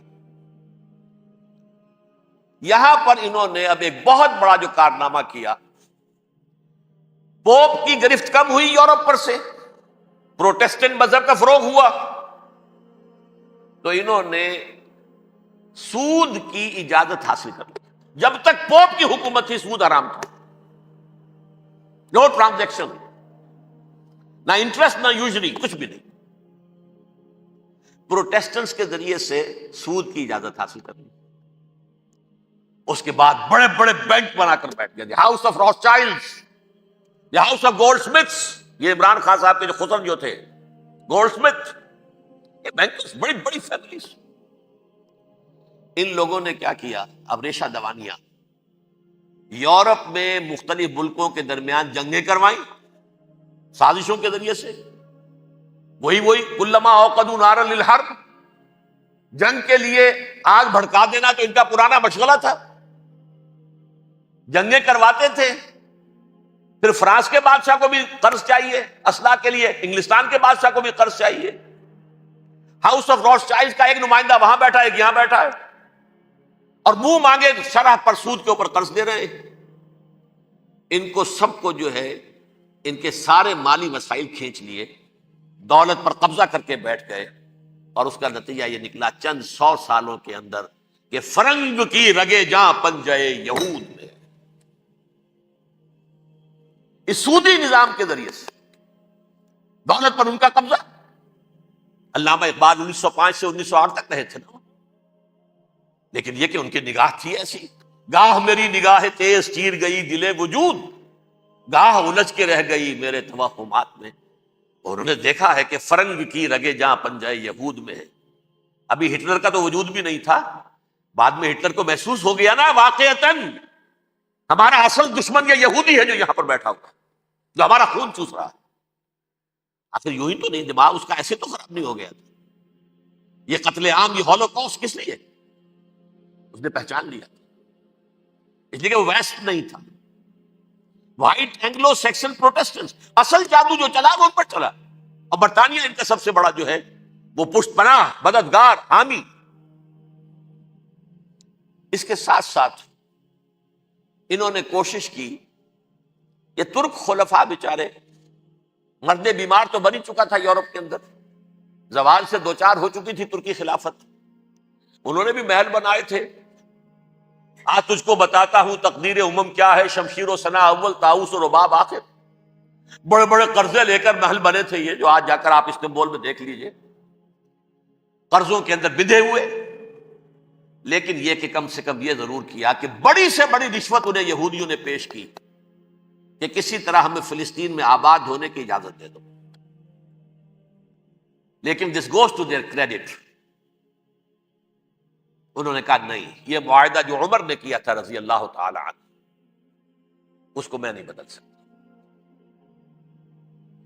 تم جاؤ، جا کے زیارت کرو، آ جاؤ، تم وہاں آباد نہیں ہو سکتے۔ کیونکہ ترکی کے زیر نگی تھا نا علاقہ، سلطنت عثمانیہ میں شامل تھا، پورا ویسٹ ایشیا، پورا ایسٹ یورپ، پورا شمالی افریقہ، 3 بر اعظموں پر پھیلی ہوئی تھی سلطنت عثمانیہ اور خلافت عثمانیہ۔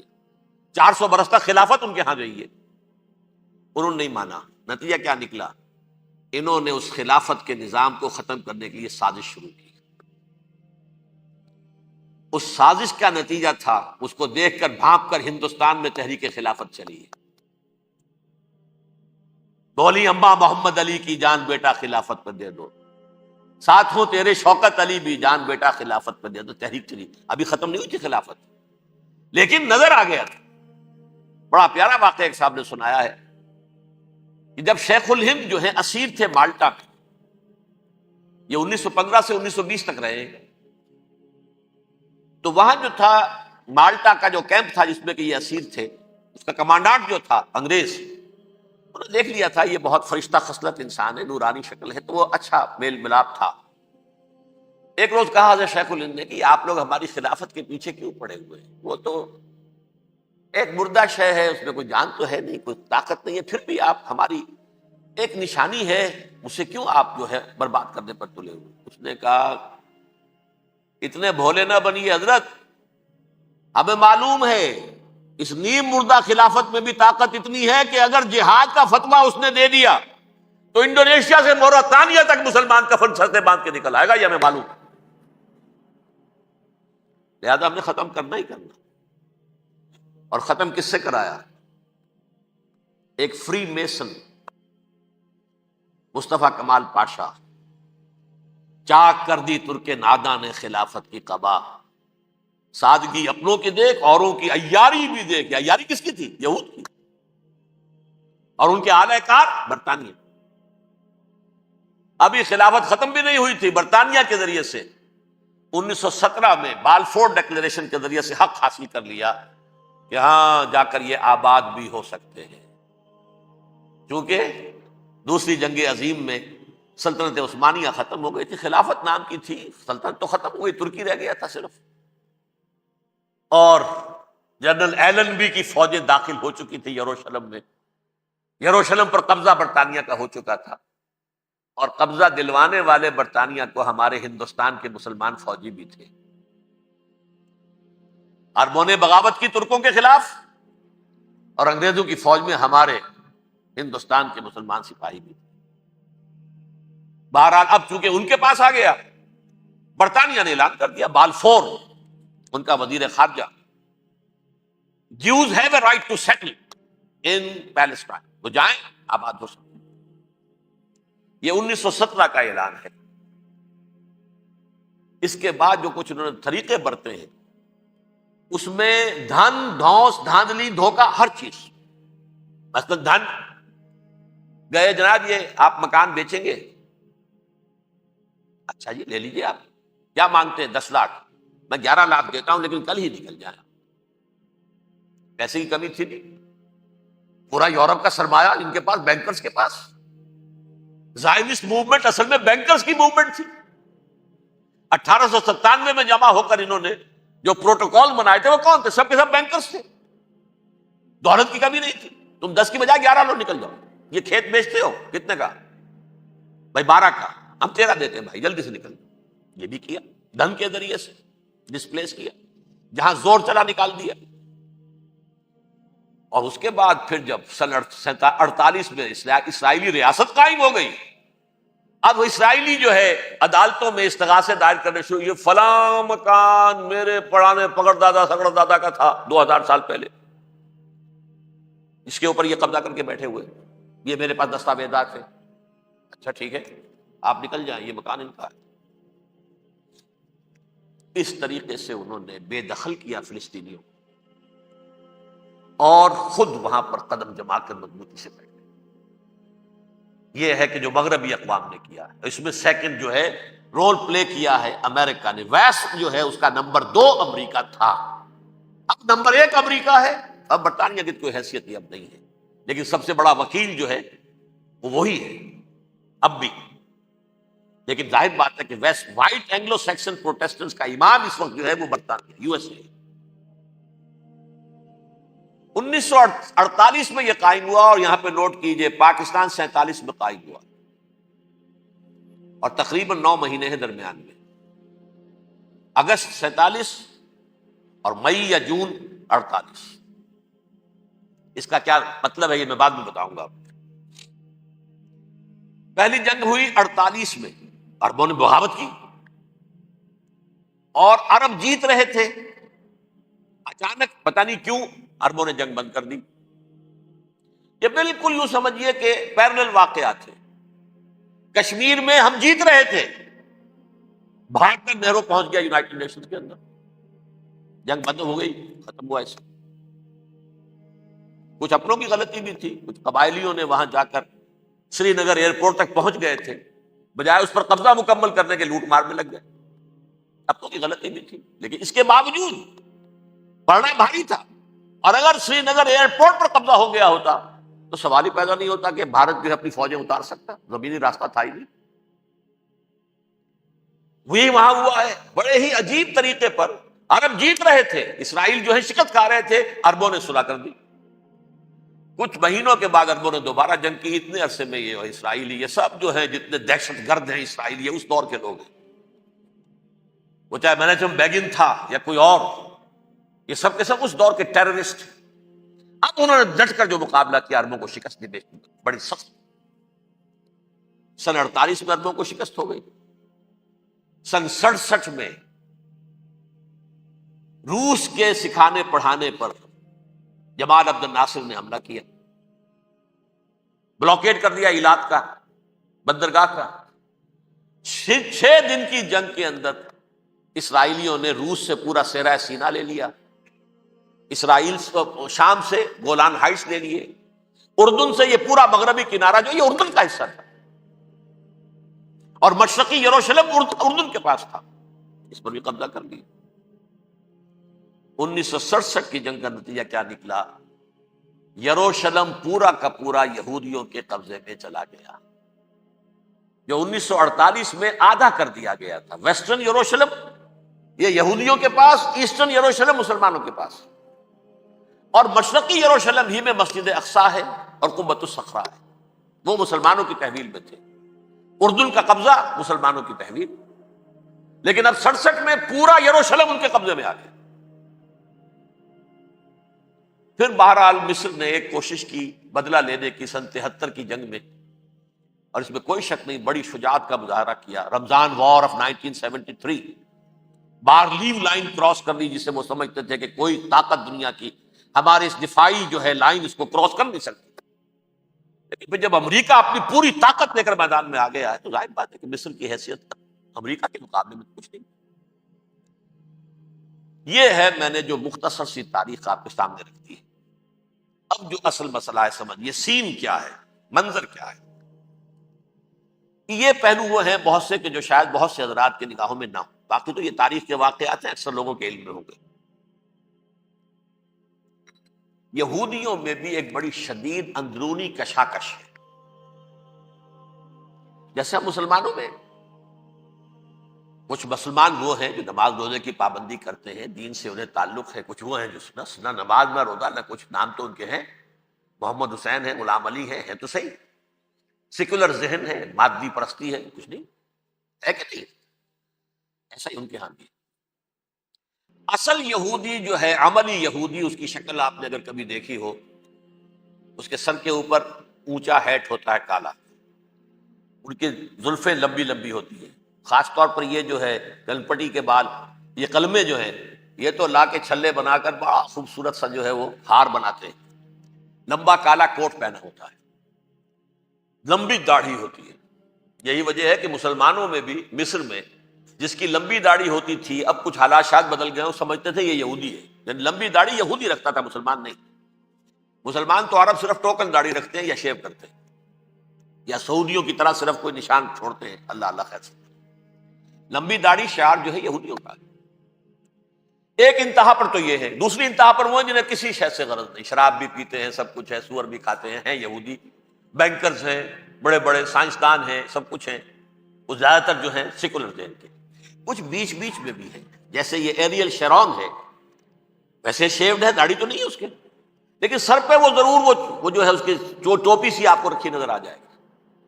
یہ ہے درمیانی یہودی ہونے کا نشان کہ ایک شعار انہوں نے اپنا جو ہے برقرار رکھا ہوا. وہ ایک ٹوپی چپکی ہوئی سے ہوتی ہے. وہ ٹوپی کیا ہوتی ہے پتہ نہیں, کیسے چکی رہتی ہے مجھے نہیں معلوم. یہ جو کشمکش ہے اس میں, جو زیادہ رائٹسٹ اور لیفٹسٹ کی کہہ لیجیے, سیکولر اور مذہبی لوگوں کی کشمکش ہے, ان کے درمیان ایک کشاکش جو ہے اس کو سمجھ لیجیے کہ وہ کیا ہے. ایک چیز تو ان دونوں کے درمیان قدر مشترک ہے. پوری دنیا کی مالیات پر ہم تسلط کریں گے, قبضہ کریں گے, ڈومینیٹ کریں گے. لوگوں کو ہم بنا کر رکھ دیں گے حیوان. ملٹی نیشنل کمپنیاں ہوں گی, انہی کا راج ہوگا, انہی کی حکومتیں ہوں گی, انڈسٹری انہی کے ہاتھ میں ہوگی. لوگ یا مزدوروں کی حیثیت سے کام کریں گے, یا تھوڑے سے مینیجرز ان میں سے بھی ہم لے کر کچھ تنخواہیں ان کو بھی دے دیں گے. باقی سود کے ذریعے سے ملائی ہم کھینچتے رہیں گے, مکھن ہمارے پاس آتا رہے گا. ورلڈ ڈومینیشن, اکنامک ڈومینیشن, یہ تو دونوں کے نزدیک متفق ہے. سیکولر بھی چاہتے ہیں اور جو مذہبی یہودی وہ بھی چاہتے ہیں. اس کے بعد ایک اختلاف ہے. مذہبی یہودی یہ کہتا ہے ہمیں گریٹر اسرائیل بنانا ہے, اور گریٹر اسرائیل وہ سارے علاقے ہیں جو ان کی تاریخ میں اسرائیل سلطنت کا حصہ رہے. حضرت یوسف کے زمانے میں یہودی جا کر آباد ہوئے مصر میں. جو ڈیلٹا کا علاقہ ہے, زرخیز ترین علاقہ جو ہے, جوشن کا علاقہ, وہ کہتے ہیں وہ ہمارا ہے, کئی سو برس ہمارے ہیں. صحرائے سینا ہمارا ہے, اس میں کوہ طور ہے جس پہ حضرت موسیٰ کا ہم کلام ہوئے اللہ سے, تورات ملی. اس میں 40 برس تک ہم بھٹکتے پھرے ہیں. صحرائے تی ہے یہ, یتیہون فی الارض 40 سنہ. پھر فلسطین تو خیر ہماری جدی پشتی جائیداد ہے, جاگیر ہے. پھر یہ عرب جو ہے یہ بھی مدینے تک ہمارا ہے, مدینے سمیت. ہمارے قبیلے وہاں تھے جہاں سے نکالا مسلمانوں نے. پورا عراق ہمارا ہے, پورا شام ہمارا ہے, اور ترکی کا بھی ایک علاقہ ہے ابتدائی مشرقی جنوبی, وہ بھی ہمارا ہے. یہ ہے گریٹر اسرائیل کا نقشہ, یہ ہم نے بنانا ہے. جبکہ جو سیکولر ذہن کے لوگ کہتے ہیں کیا کرو گے اس کو بنا کے, اس میں جو عرب ہیں وہ تم سے لڑتے رہیں گے, تم انہیں مارو گے وہ تمہیں ماریں گے. اگر تم 10 مارو گے تو ایک تو وہ بھی ماریں گے نا تمہارا. ٹھیک ہے, فائدہ کیا ہے؟ اس کی بجائے ہم یہ کرتے ہیں کہ عرب اور اسرائیل مل کر, کزنز ہیں نا آپس میں. آپ کو معلوم ہے بل کلنٹن نے یہ الفاظ کہے تھے جب اسحاق ریبن سے معانقہ کرایا تھا شاہ حسین مرحوم کا, تو کیا کہا, یو آر کزنز. حضرت ابراہیم کے 2 بیٹوں سے نسل ہے نا, حضرت اسماعیل سے عرب ہے, حضور ہے, اور حضرت اسحاق سے یہ بنی اسرائیل ہے, کزنز ہے. You are cousins. تو ہم کزنز مل کر ایک اکنامک یونٹ بناتے ہیں, جیسے ایشیا پیسیفک ایک یونٹ بن گیا ہے, آسیان ایک یونٹ بن گیا ہے, وغیرہ وغیرہ. پورا یورپ ایک یونٹ بن گیا ہے, ایک کرنسی بن گئی ہے. ہم اس پورے علاقے کو ایک اکنامک یونٹ بناتے ہیں. پیسہ اربوں کا ہوگا, ان کے پاس بہت دولت ہے. تیل ان کا ہوگا, بہت تیل ہے ان کے پاس. مزدور ان کے ہوں گے, بڑی تعداد ہے ان کی. مینجمنٹ ہماری ہوگی, ٹیکنیکل نو ہاؤ ہمارا ہوگا, سائنسدان ہم ہوں گے. ملائی ہم کھاتے رہیں گے, چھاچ ان کو دیتے رہیں گے. تو ہمیں آم کھانے ہیں, پیڑ گننے کی کیا ضرورت ہے؟ خام خواہ ان کی دشمنی مول لیں, زیادہ دشمنی بڑھائیں. یہ اس چھوٹے سے اسرائیل کو تسلیم نہیں کرتے, ہم گریٹر اسرائیل کو کیسے تسلیم کر لیں گے یہ؟ لہذا اس خیال کو دل سے نکالیں. یہ اختلاف ہو گیا نمبر 1, بہت بڑا اختلاف. لیکن نمبر 2, اس اختلاف میں اتفاق یہ پیدا کیا گیا. یہاں ایک بات ہم آپ کی مانتے ہیں, ہم کسی بھی پیس پروسیس میں جروشلم نہیں دیں گے ان کو, عربوں. یہ انڈیوائیڈڈ دارالخلافہ رہے گا اسرائیل. اور نمبر 2, مسجد اقصیٰ اور قبۃ الصخرہ کو گرا کر 3rd ٹیمپل بنائیں گے. یہ مذہبی یہودیوں کو اتنی رشوت اگر وہ نہ دیں تو وہ ان کے ساتھ کام کرنے کو تیار ہی نہیں ہے. یہ پورا پس منظر سمجھ لیجئے. اصل میں بٹوین دی لائنز سمجھے بغیر یہ خبریں جو آپ پڑھتے ہیں. ادھر امریکہ کا معاملہ کیا ہے؟ ایک طرف وہ پشت پناہ ہے, حمایتی ہے, پروٹیکٹر ہے, محافظ ہے اسرائیل کا.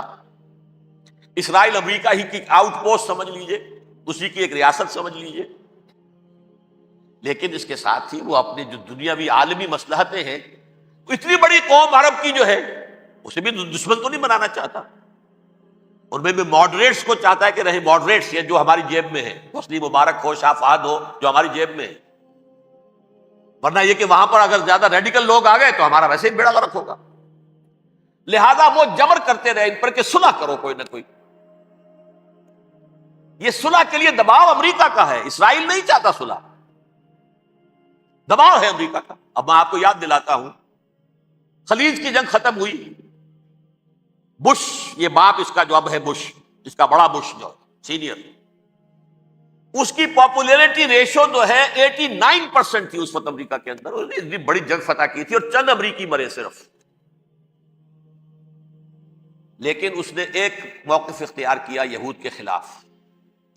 $10 بلین منظور ہو چکے تھے، اسرائیل کو دیے جانے تھے نئے سیٹلمنٹس بنانے کے لیے اسرائیل۔ انہوں نے کہا یہ رقم میں ایشو نہیں کروں گا جب تک پیس پروسیس شروع نہیں کرتے۔ یہ دباؤ تھا جس کے آگے گھٹنے ٹیکنے پڑے $10 بلین کے لیے، لیکن اس کا بدلہ یہ چکایا کہ الیکشن میں ہرا دیا اسے۔ حالانکہ وہ ہیرو، فاتح، خلیج کی جنگ کا فاتح، 89% ریٹنگ، الیکشن میں 0، دباؤ تھا۔ اسی طرح بل کلنٹن کا دباؤ رہا، کسی طرح صلح کرو، کسی طرح صلح کرو، کسی طرح صلح کرو۔ اور اس معاملے میں میں یہ تسلیم کرتا ہوں، اس معاملے میں اس نے واقعتاً ایڑی چوٹی کا دور لگایا، اور یہ بھی تسلیم کرتا ہوں کہ اس کے دباؤ میں آ کر ایہود باراک جہاں تک چلا گیا تھا، اب کوئی نہیں جا سکتا، وہ آفر نہیں دے مل سکتی اب دوبارہ فلسطینیوں کو۔ یہ بھی میں بھول گیا آپ کو بتانا، یہ جو پروسیس شروع ہوا ہے جس کا نام تھا لینڈ فار پیس، اصول کیا دیا تھا امریکہ نے کہ دیکھو اسرائیلیوں، یہودیوں، تم نے سن 67 میں جو زمینیں ان سے چھینی تھی، جو علاقے، یہ ان کو واپس کر دو اور ان سے صلح کر لو، یہ سب تمہیں ریکگنائز کر لیں گے، جنگ ختم ہو جائے گی۔ صحرائے سینا دے دو، مصر تم سے صلح کر لے گا، وہ ہو گیا۔ انور سادات نے صلح کر لی، ریکگنائز کر لیا، صحرائے سینا واپس آ گئے۔ عربوں نے اسے اپنی فولڈ سے نکال دیا، عرب لیگ سے نکال دیا۔ شام بھی تیار رہا ہے، لیکن پورا گولان ہائٹ مانگتا ہے وہ۔ ابھی جو پچھلے دنوں بل کلنٹن کے آخری دور میں گفتگو ہوئی تھی، اس نے کہا جتنا تم نے ہم سے علاقہ چھینا تھا سارا واپس کرو تو ہم کر لیں گے ریکگنائز۔ اس میں سے کچھ ایسا اسٹریٹجک امپورٹنس کا علاقہ ہے وہ یہودی کسی طور پر دینے کو تیار نہیں، لہذا صلح نہیں ہو سکی۔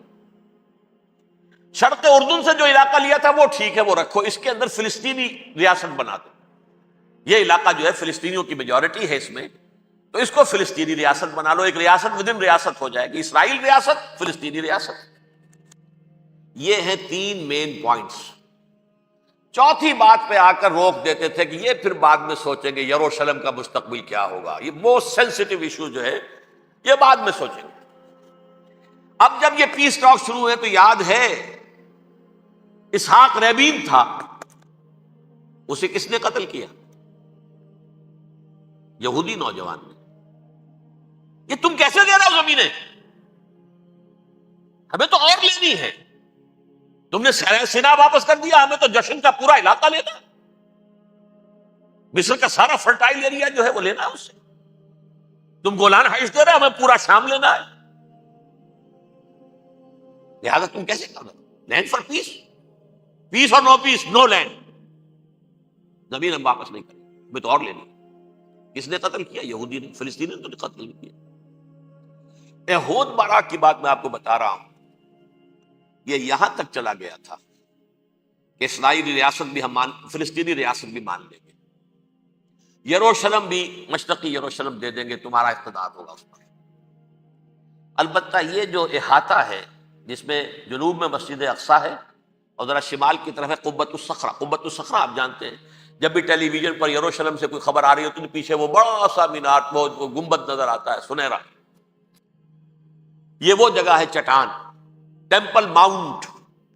یہ پہاڑی تھی پہلے، جیسے کوہ صفا، کوہ مروہ اب کیا رہ گئی ہیں، کبھی پہاڑیاں تھی یہ، کوہ صفا کے اوپر چڑھ کر حضور نے نعرہ لگایا تھا وا صباحا. اب کیا ہے وہ کوہ صفا بیچارہ؟ وہ تو ایک چھوٹی سی علامت ہے، کوئی پہاڑیاں سے دکھائی دیتی ہے، اس کے اوپر بھی گنبد ہے. اسی طرح ٹیمپل ماؤنٹ ہے وہ جہاں پر کہ ہیکل سلیمانی تھا، اور وہ گرا دیا تھا رومیوں نے، مسلمانوں نے تو نہیں گرایا. لیکن پھر حضور کو معراج وہاں سے ہوا تو عبد الملک بن مروان نے وہاں پر یہ بہت بڑا گنبد بنا دیا. یہ قبۃ الصخرہ ہے. وہ مسجد اقصیٰ نہیں ہے، مسجد اقصیٰ اس کے علاوہ ہے، وہ جنوبی علاقے میں ایک ریکٹینگولر احاطہ ہے بہت بڑا، جس کے جنوبی علاقے کے اندر مسجد اقصیٰ ہے، اور یہ اس کے شمالی حصے.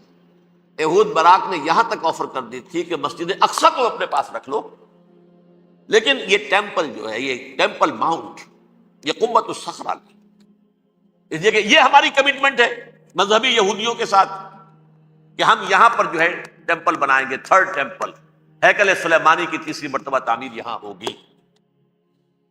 لیکن ظاہر بات ہے فلسطینی کیسے مان لیں، مسلمان کیسے مان لیں؟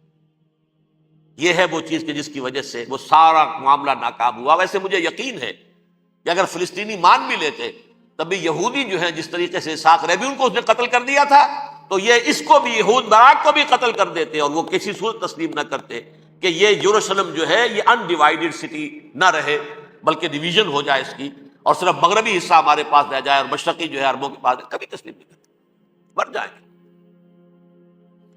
اب دیکھیے اس وقت شکل کیا ہے. میرا اندازہ یہ ہے کہ اب جو مذہبی یہودی ہیں ان کے صبر کا پیمانہ لبریز ہو گیا ہے، اور اب ایک مڈ وے آدمی اس وقت وہاں پر آ گیا ہے، ٹوپی والا. اگرچہ وہ پریکٹسنگ یہودی اس طرح کا نہیں ہے، داڑھی والا نہیں ہے، زلفوں والا نہیں ہے وہی کوٹ پینٹ والا، لیکن یہ کہ اوپر رکھتا ہے وہ ٹوپی. ایریل شرون، اور انتہائی سفاک، جس نے کہ فلسطینیوں کے 2 کیمپ ایسے اڑائے تھے جیسے کہ چیونٹیوں کا ہو لشکر ہو اور ان کو پاؤں تلے رون دیا جائے، اس طریقے سے ختم کیا. بہت بڑا قاتل، مرڈرر، وہ وزیر اعظم. اور اب جو ہے ان کے صبر کا پیمانہ لبریز ہو گیا ہے. اب ان کا فیصلہ یہ ہے کہ انہیں 3 بڑے بڑے قدم اٹھانے. نمبر 1، فلسطینیوں کا خاتمہ، ایتھنک کلینزنگ. اگر یہ فلسطینی رہتے ہیں یہاں پر تو اگر 10 ہم ان کے ماریں گے تو 2-3 یہ ہمارے مار دیں گے. اسرائیلی کی جان تو بہت قیمتی ہے، یہ تو خیر 1000 بھی مر جائیں تو کوئی بات نہیں، یہ تو کیڑے مکوڑے ہیں، جنٹائلز ہیں، گوئمز ہیں، یہودی وہ مر گئے. لہذا ان کا ٹنٹا بکاؤ، اب ان کو ختم کرو. وہ اشتہار شاید آپ کے دلوں سے گزرا ہوگا جس میں میں نے یہ الفاظ لکھے کہ بوسنیا کی ایتھنک کلینزنگ جو ہے ماند پڑ جائے گی. اور جو کچھ ایتھنک کلینزنگ ہوئی تھی 500 برس قبل ہسپانیہ میں، اس کا نقشہ آپ دیکھیں گے دنیا. اس وقت کیا ہوا تھا؟ عربوں کو، مسلمانوں کو یا جلا دو، قتل کر دو، یا جہازوں میں ان کو ڈمپ کر ہوئے اور لے جا کر شمالی افریقہ کے ساحل کے اوپر اتار دو اور ڈمپ کر دو. ایک بچہ بھی نہیں رہنے دیا تھا ہسپانیہ میں. 1492 میں سقوط غرناطہ ہوا ہے، اور اس کے بعد 10 سال کے اندر اندر ایک ایک بچہ مسلمانوں کا ختم کر دیا. یہ ہے فیصلہ ان کا. اب بہت بڑا قدم وہ اٹھانے پر مجبور. کب تک آپ کو رہیں گے؟ ہمارے لوگ مارتے ہیں، 16 نوجوان ہمارے مار دیے. لیکن آج گھر تھا، اس میں ایک چلا گیا فلسطینی، بم اپنے جسم سے باندھ کر وہاں اڑا دیا، خود بھی اڑ گیا، 16 ان کے نوجوان اڑ گئے. لہذا یہ چیز ان کے لیے ناقابل برداشت ہے. ان کے صبر کا پیمانہ اب لبریز ہوگا. نمبر 2، انہیں بہرحال اب یہ کرنا ہے کہ مسجد اقصیٰ کو گرائیں، قبۃ الصخرہ کو گرائیں، اور ٹیمپل بنائیں.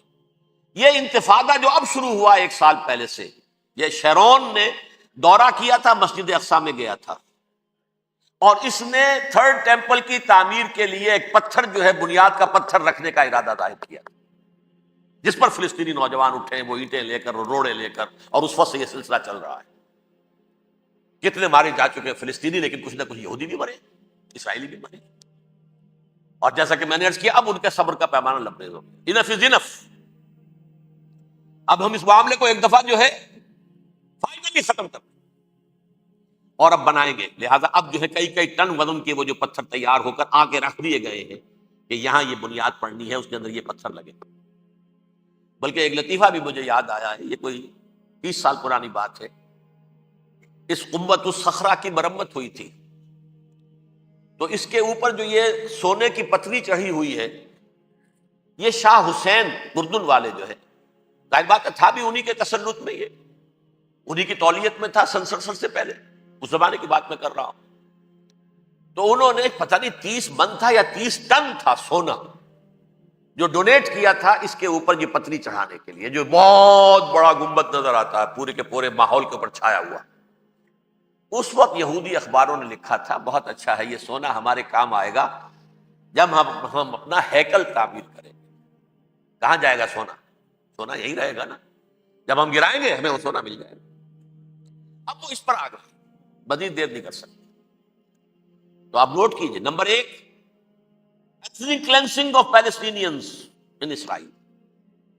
Number 2 demolition of the Aqsa mosque and the Qubbat al-Sakhra. Number 3 امریکہ کو الٹیمیٹم، تم اب اپنے ٹانگ درمیان میں مت لڑاؤ، اور اس کے لیے دھمکی، اگر تم نے ہمارے معاملے میں رکاوٹ ڈالی تمہاری اینٹ سے اینٹ بجا دیں گے۔ نیتن یاہو نے یہ کہا تھا میں واشنگٹن میں آگ لگا دوں گا۔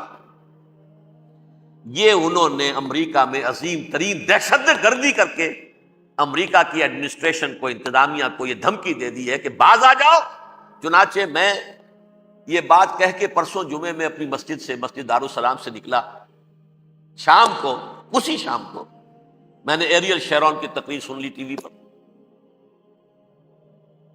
It is not acceptable. Don't appease the Arabs at our expense. We are not going to become Czechoslovakia.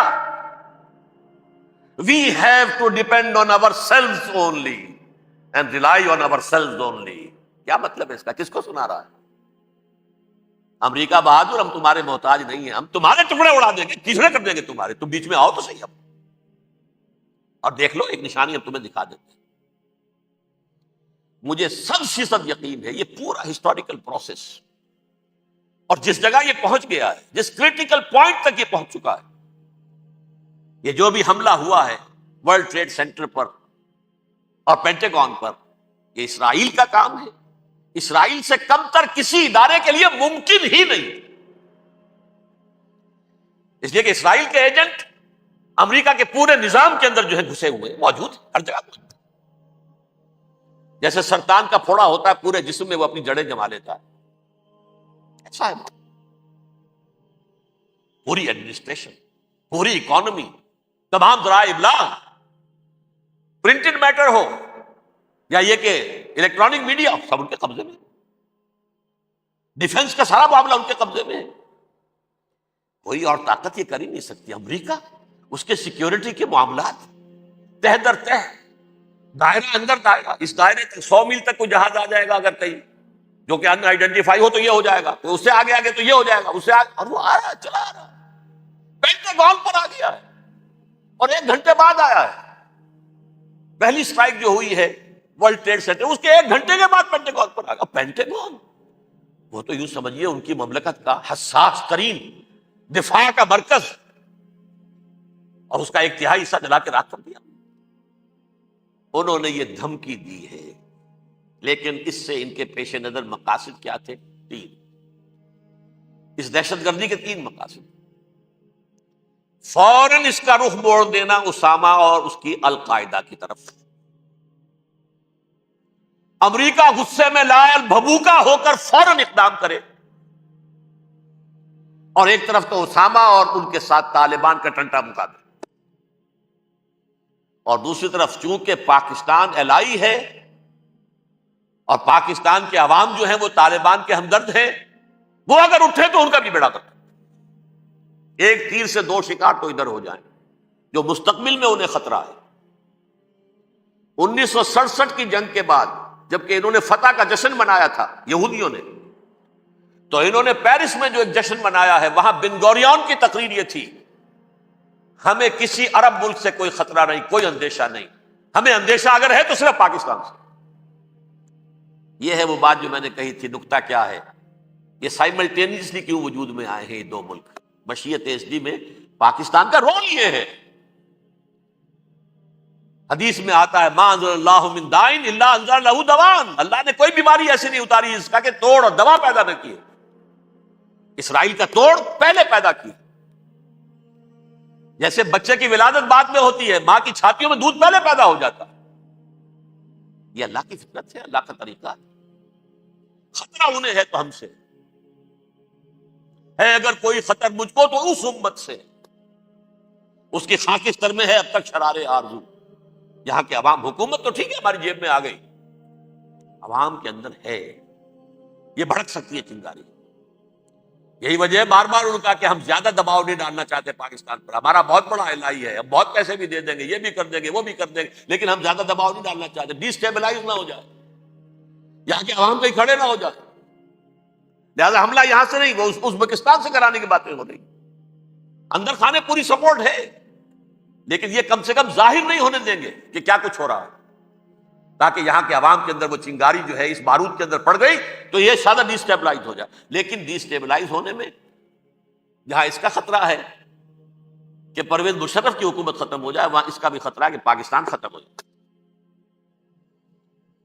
D stabilise ہونے کا مطلب کیا ہے؟ بھارت کو واک اوور دے سکتے، جاؤ اب گھس جاؤ، تم پولیس ایکشن کرو، یہاں اب امن نہیں رہا ہے، ہم امن قائم کرنے آ جائیں. یا یونائٹڈ نیشنز کی فوج K4 آ جائے یہاں پر امن قائم کرنے کے لیے، اور ہماری جو ایٹمی صلاحیت ہے وہ تو ویسے ہی برباد ہے. ایک چیز تو ان کے پیش نظر یہ تھی، اس میں تو اللہ تعالیٰ نے کچھ تھوڑی سی عافیت پیدا کر دی. ان کا خیال تھا کہ غصے میں آگ ببو کا ہو کر امریکہ جو ہے بھوکے شیر کی طرح ٹوٹ پڑے گا بس. لیکن وہاں وہ اپنے باپ کی طرح کولیشن بنانے کی فکر ہو گئی اسے. کولیشن بنتے بنتے تو وقت لگتا ہے، بستی بسنا کھیل نہیں، بستے بستے بستی ہے. دل کا اجڑنا سہل صحیح، بسنا سہل نہیں ظالم، بستی بسنا کھیل نہیں، بستے بستے بستی. کولیشن بناتے بناتے نیٹو بھی پھدکنے لگا تھا کہ ہمارے پاس انہوں نے کچھ ثبوت دیا ہی نہیں ابھی تک. کوئی کسی نے کچھ اور کہا، سعودی عرب نے بھی کہہ دیا ہمارے اڈوں سے آپ جہاز اڑا کر حملہ نہیں کریں گے وغیرہ وغیرہ. اس چکر میں ایک تو وقت نکل گیا، اور دوسرے فوراً ہی ان پر آیا ہو گیا یہ تو ہمارے ساتھ کیا ہی اسرائیل نے ہے.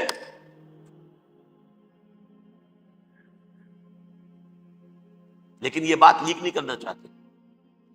میں نے خود سنا اور بھی بہت لوگوں سے کہا کہ یہ باقاعدہ اسٹیٹ ڈپارٹمنٹ کی طرف سے ٹی وی پر، CNN پر، BBC پر یہ اعلان آیا کہ یہ جو انویسٹیگیشنز ہو رہی ہیں اس حادثے کی تحقیقات کی، اس کی معلومات لیک کیوں ہو رہی ہیں؟ لیک نہیں ہونی چاہیے. کیوں؟ اسامہ کے خلاف اگر کوئی ثبوت ہے لیک ہو جائے 1000 مرتبہ، کسی کو کوئی نقصان ہے؟ یہ کون سا تھا، کون سا لیکیج ہے جسے روکنا مقصود ہے؟ وہ تو ہمارا متمنا ہے، ہمارا بیٹا ہے، وہ کر رہا ہے. اس گھر کو آگ لگ گئی گھر کے چراغ سے. But they have given a message to the United States of America, ہمارے راستے میں اب مت آنا، ہم پر دباؤ نہ ڈالنا. Don't appease the Arabs at our expense. یہ الفاظ ہیں شیرون کے. ان کی خوشامد، ان کو خوش کرنا، ان کو پسند کرنا، ان کو راضی کرنا ہماری کوشش پر. جیسے سلوواکیہ کے اوپر قبضہ جو ہے جرمنی کا ہٹلر کا تسلیم کر کے تم نے اس کو بڑھاوا دے دیا تھا اس وقت، ایسے ہی تم چاہتے ہو ہمیں بھی سلوواکیہ بنا دینا، اب نہیں بنے گی. یہ ہے اصل میں صورتحال. جیسا کہ میں نے عرض کیا، افغانستان پر اب یہ جیسے کھسیانی بلی ہوتی ہے کھمبا نوشتی، کریں گے تو صحیح حملہ. یہ جگہ اتنی تیاری پوری دنیا کے اندر کر کے کچھ نہ کچھ تو کریں گے، کچھ نہ کچھ تو کارکردگی دکھائیں گے. اصل میں وہ زور شور اب ان میں نہیں ہے افغانستان کے بارے میں، بلکہ تاریخ میں ایک مرتبہ پھر وہی بات ہو گئی ہے. کلما اوقدوا نارا للحرب اطفاها اللہ. اللہ تعالیٰ نے کم سے کم اس کی تندی کو کم کر دیا، اس آگ کی بھڑک اور تندی جو ہے وہ انشاءاللہ کم ہو جائے. البتہ افغانستان میں کیا ہوگا یہ میں نہیں کہہ سکتا. ان ادری قریب بعید ما توعدون، جیسے کہ قرآن مجید میں حضور سے کہلوایا گیا، میں یہ نہیں جانتا جس چیز کا وعدہ تم سے کیا جا رہا ہے وہ قریب ہے یا دور ہے. وَإِنْ أَدْرِي لَعَلَّهُ فِتْنَةٌ لَكُمْ وَمَتَاعٌ إِلَىٰ حِينٍ. میں نہیں جانتا، ہو سکتا ہے ابھی اللہ تعالیٰ تمہیں کوئی مہلت دے اور کچھ وقت کے لیے تمہاری رسی دراز کر دے اور ابھی عذاب کو ٹال دے. جب حضور سے یہ کہلوایا جا رہا ہے ان ادری، یہاں تک بھی کہلوا دیا گیا وَمَا أَدْرِي مَا يُفْعَلُ بِي وَمَا بِكُمْ. مجھے نہیں معلوم میرے ساتھ کیا کیا جائے گا، تمہارے ساتھ کیا کیا جائے گا۔ تو بہرحال کون دعوے سے کہہ سکتا ہے کہ یہ ہوگا؟ تباہی بھی آ سکتی ہے، کوئی بڑا سیٹ بیک بھی آ سکتا ہے، اپس اینڈ ڈاؤنز ہوتے ہیں۔ احیاء اسلام کا پروسیس چل رہا ہے، لیکن احیاء پروسیس میں حضور کے زمانے میں بھی غزوہ بدر میں ایک دفعہ گراف جو ہے چلا گیا تھا آسمان پر، تو غزوہ احد میں وہ بہت نیچے بھی تو آ گیا تھا نا، مسلمانوں کے حوصلے پست بھی ہو گئے تھے نا۔ وَلَا تَهِنُوا وَلَا تَحْزَنُوا وَأَنْتُمُ الْأَعْلَوْنَ إِن كُنتُم مُؤْمِنِينَ، یہ تشفی دینی پڑی تھی نا، گھبراؤ نہیں، ڈرو نہیں۔ إِن يَمْسَسْكُمْ قَرْحٌ فَقَدْ مَسَّ الْقَوْمَ قَرْحٌ مِثْلُهُ، اگر تمہیں کوئی چرکا لگا ہے تو تمہارے دشمنوں کو اس سے بڑا چرکا لگ چکا ایک سال پہلے، انہوں تو ہمت نہیں چھوڑی، ایک سال کے بعد دوبارہ ہو گئے حملہ آور تم پر، تم کیوں دل چھوڑتے ہو؟ تو کوئی سیٹ بیک آ سکتا ہے، اور یہ بھی ہو سکتا ہے، اور اللہ کرے کہ ہو جائے، کوئی واقعہ فیل بھی پیدا ہو سکتا ہے دوبارہ۔ اللہ تعالیٰ چڑیوں کے ذریعے سے اور ان کی چونچوں اور ان کے پنجوں کی کنکریوں کے ذریعے سے ہاتھی والوں کو برباد کر سکتا ہے۔ الم تر کیف فعل ربک باصحاب الفیل الم یجعل کیدہم فی تضلیل وارسل علیہم طیرا ابابیل ترمیہم بحجارۃ من سجیل فجعلہم کعصف مأکول۔ کھایا ہوا بھوسا جگالی کر کے جب نکلتا ہے جیسے ہوتے ہیں، ایسا پورا لشکر کر دیا گیا۔ اللہ تعالیٰ کر سکتا ہے، کوئی مشکل نہیں، وہ علی کل شیء قدیر، اسے ہر شے کی قدرت حاصل ہے۔ لیکن اصل بات جو ہے میں آپ کو بتانا چاہتا ہوں، یہ ہے سائیڈ ایشو، اصل ایشو ہے فلسطین کا جو شروع ہونے والا ہے، بھٹی دہکے گی وہاں۔ ظاہر بات ہے کہ اگر کوئی بہت بڑا اقدام ہو جاتا ہے فلسطینیوں کے خلاف، اور اگر واقعتاً مسجد اقصی اور مسجد قبۃ الصخرہ گرا دیے جاتے تو طوفان اٹھے گا عالم عرب میں۔ یہ حسنی مبارک ہو یا شاہ خالد ہو یا کوئی اور ہو، یہ نہیں روک سکتے اس طوفان کو۔ نوجوان خون اٹھے گا، غیرت اور جو بھی حمیت ہے۔ مسلمان ان پڑھ سے ان پڑھ اور بالکل بے دین، وہ بھی مسجد کی حرمت پر کٹ مرنے کو تیار ہو جاتا ہے۔ مسجد تو بنا دی شب بھر میں، ایمان کی حرارت والوں نے، من اپنا پرانا پاپی ہے، برسوں میں نماز ہی بننا سکتا۔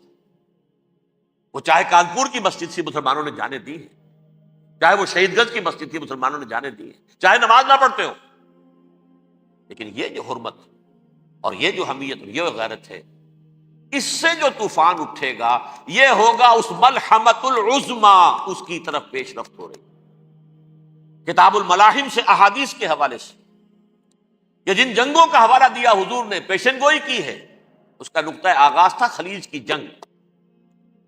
صدام حسین نے اسے کہا تھا یہ مدر آف وارز ہے، ام المحارب، یہ ایک جنگ نہیں ہے۔ اس کا نقشہ بھی حدیث میں موجود ہے، پیشن گوئی موجود تھی، اس وقت بھی ہم نے شائع کی تھی۔ لیکن اس میں جو جنگ اب ہونے والی وہ الملحمۃ العظما۔ ملحمہ کسے کہتے ہیں؟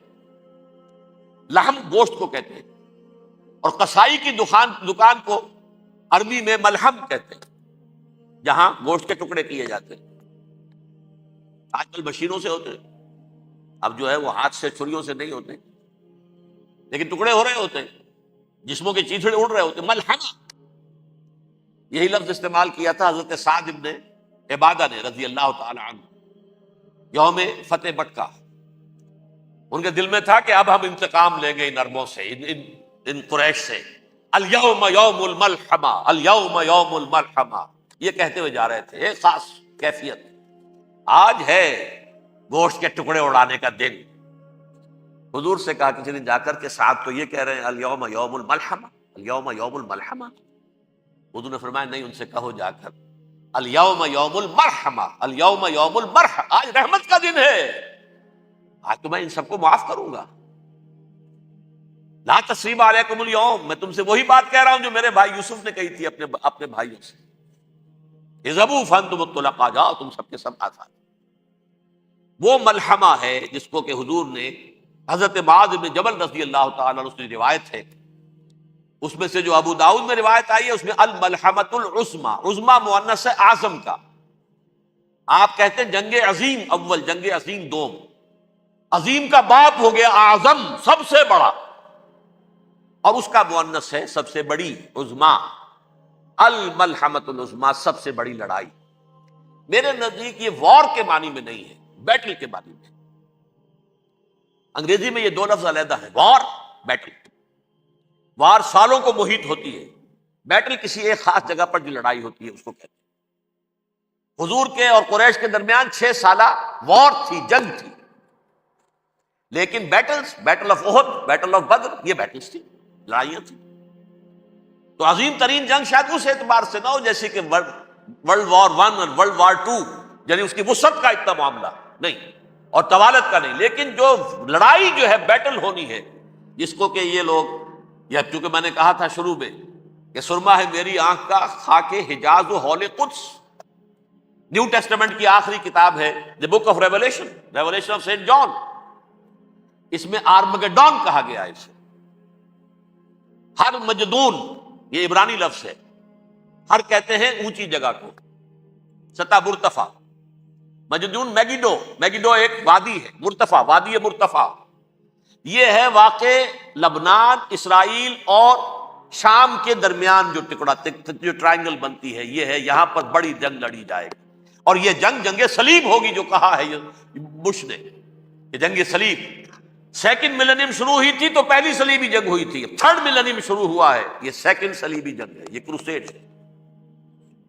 اور میں اس مرتبہ امریکہ گیا تھا تو پہلی مرتبہ مجھے وہاں ایک رسالہ ملا ٹرمپٹ نام کا، یہ امریکہ کے جو بہت ایکسٹریمسٹ قسم کے پروٹیسٹنٹس ہیں، یہ ان کا رسالہ ہے، اور ان کے بارے میں اب کہا جا رہا ہے وہ کرسچین زائنسٹ ہیں۔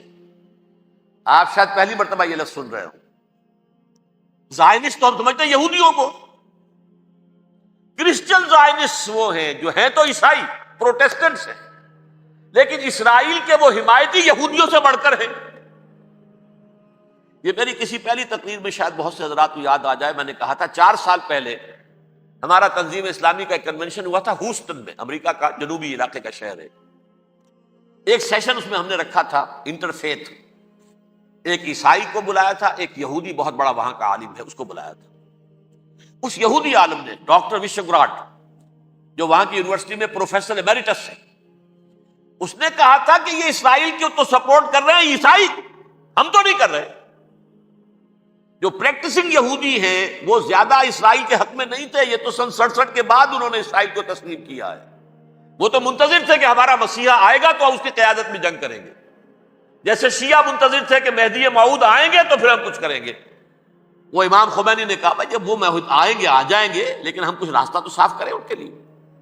زائنسٹ نے آگے بڑھ کر ریاست قائم کر لی، اور جب یروشلم پر بھی پورا قبضہ کر لیا، تب جو ہے در حقیقت مذہبی یہودی جو ہے پھر انہوں نے اپنایا ہے، اون کیا ہے، اور نئے سیٹلمنٹس جو بھی بنے ہیں وہاں پر اسرائیل میں، اس میں اکثر و بیشتر مذہبی یہودی آیا، اور بروکلن کے علاقے سے سب سے بڑھ کر آئے ہیں، جو امریکہ میں نیو یارک کا ایک جنوبی علاقہ ہے، بہت بڑا یہودیوں کا بہت بڑا گڑھ ہے۔ نیو یارک کو جیو یارک بھی کہا جاتا ہے، وہ تو اصل میں مرکز جو ہے وہ تو یہودیوں کا ہے۔ اس حوالے سے وہاں پر جو کرسچن زائنسٹ کہلاتے ہیں، وہ اسرائیل کے یہودیوں سے بھی بڑھ کر کہیں سپورٹ کریں۔ بہرحال اس دوسری صلیبی جنگ کا معاملہ جو میں کہہ رہا تھا، ٹرمپٹ نامی رسالہ، اس کا ایک مضمون ہے دی لاسٹ کروسیڈ۔ اب یہ آخری کروسیڈ ہے جو شروع ہونے والا ہے۔ میں تو حیران ہوں کس قدر کھل کے وہ باتیں کرتے ہیں۔ رومن کیتھولکس کو وہ کہتے ہیں کہ یہ شیطان ہے، یہ پوپ شیطان ہے، یہ یورپ کو اس نے جمع کیا ہے کرسچینٹی کی بنیاد پر، اور اس میں زیادہ تر کیتھولکس ہیں۔ آپ کو معلوم ہے برطانیہ بڑی مشکل سے شامل ہوا ان کے ساتھ، اس لیے کہ وہ پروٹیسٹنٹ کا سردار تھا، ابھی پوری طرح نہیں ہے۔ یورپ جو ہے وہ رومن امپائر دوبارہ یہ کھڑی کر رہا ہے، اور در حقیقت یہ جو ہے یہودیوں سے بھی چھیننا چاہتے ہیں اسرائیل کو اور فلسطین کو، اور مسلمانوں سے بھی، اور یہ وہی کروسیڈ جو تھے اربن ثانی کے، اس کی تیاری کر رہے ہیں تاکہ وہاں پر عیسائی حکومت قائم ہو جائے، کیتھولکس کی، پوپ کی حکومت قائم ہو جائے، جیسے ایسٹ تیمور میں کر دی ہے۔ ایسٹ تیمور میں کون سی حکومت بنی ہے؟ رومن کیتھولک، رومن کیتھولک اسرائیل میں بنے، تاکہ یہ سارے مقامات مقدسہ جہاں اسرائیل پیدا ہوئے، بیت حضرت مسیح پیدا ہوا، بیت الحم کہاں ہے؟ وہی ہے کہ نہیں؟ جہاں سے ریزریکشن ہوا ان کے خیال میں وہ کہاں ہے؟ وہیں پر ہے کہ نہیں؟ بڑے بڑے گرجے ان کے وہی ہیں۔ تو اس اعتبار سے ان کا کہنا یہ ہے یہ لاسٹ کروسیڈ کی تیاری ہو رہی ہے، یہ کیفور، اور ان کا کہنا یہ ہے کہ یہ پوری طاقت نیٹو کی جو ہے یہ پہلے جرمنی سے لائی گئی بوسنیا، انہوں نے خود وہاں جنگ کروائی، انہوں نے خود وہاں پر ایتھنک کلینسنگ کروائی، پھر خود مصالحت کے لیے آ گئے، پھر کوسوو میں انہوں نے خود آگ بھڑکائی۔ یہ میں نہیں کہہ رہا، یہ وہ ٹرمپٹ رسالہ امریکہ سے چھپنے والا پروٹیسٹنٹس کا رسالہ ہے جو یہ کہہ رہا ہے۔ پھر انہوں نے کوسوو کے اندر کروایا، اور پھر وہ وہاں پر پیس فورس کی حیثیت سے آ گئے۔ اب وہ میسیڈونیا میں کروا رہے ہیں اور وہاں داخل ہو گئے ہیں۔ اگلا قدم ان کا سائپرس ہوگا، سائپرس میں ترکوں کو اور وہ گریکس کو لڑائیں گے اور وہاں آ جائیں گے، وہاں سے ایک چھلانگ لگائیں گے اور یہ فلسطین میں پہنچیں گے، اور یہ وہاں پر ایک رومن امپائر، اپنی پرانی رومن امپائر کی طرح کی رومن کیتھولک ریاست قائم کرنا چاہتے ہیں۔ تو وہاں امریکہ کے عیسائیوں میں بھی کوئی ایک طبقہ نہیں ہے، کیتھولکس بھی ہے، کیتھولکس زیادہ نہیں ہے ہمدرد، لیکن اب تابع ہو چکے ہیں۔ اسحاق ریبین نے جب یہ پیس ٹاک شروع ہوئی تھی، آپ کو یاد ہوگا شاید کہ جب وہ آیا تھا واشنگٹن سے واپس فلسطین اسرائیل، تو پہلے روم میں رکا for an audience with the Pope, اور پوپ کو اس نے ایک مرتبان سا پیش کیا تھا، حضرت سلیمان علیہ السلام کے زمانے کا مرتبان، اور کہا تھا دیکھیے 3000 برس تک ہم نے اس کی حفاظت کی ہے، اب یہ میں آپ کے حوالے کر رہا ہوں۔ اس کے بعد سے پوپ جو ہے بالکل رام ہو گیا، اور وہ عیسائیوں کے ساتھ اور یہودیوں کے ساتھ ان کا پورا معاہدہ ہو۔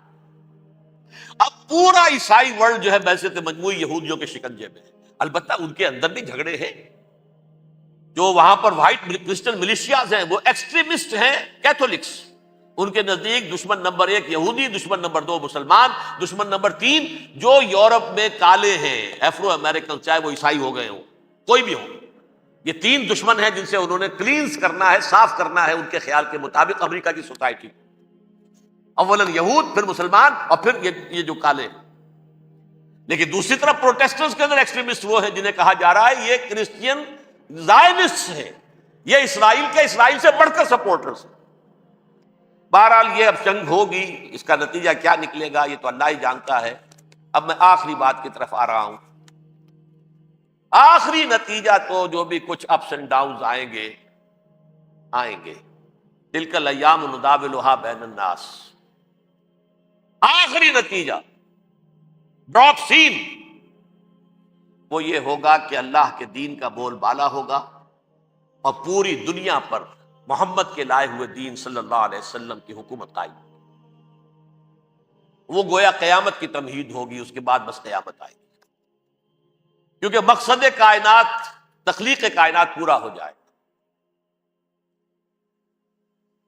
پوری مخلوقات کے اندر مقصد تخلیق، کلائمیکس آف کریشن محمد الرسول اللہ صلی اللہ علیہ وسلم، دین کی تکمیل محمد الرسول اللہ صلی اللہ علیہ وسلم، اور اس خلافت عرضی کے لیے جو حضرت آدم کو خلافت دی گئی تھی، جب اس میں وہ خلافت پوری دنیا پر قائم ہو جائے گی، اس کا مقصد پورا ہو جائے گا، and that will be the beginning of the end۔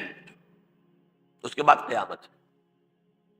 آخری نتیجہ تو یہ نکلنا ہے، اس سے پہلے سزائیں ہمیں بھی مل رہی ہیں، اور یہاں میں کانٹے کی بات جو چھوڑ گیا تھا اس کو بیان کر دوں۔ اللہ نے اس مغضوب علیہم قوم کو، اس ملعون قوم کو کیوں اب تک چھوٹ دیے رکھی؟ میں بتا چکا ہوں یہ بڑے عذاب کے مستحق ہو چکے تھے حضرت عیسیٰ علیہ السلام کے زمانے میں،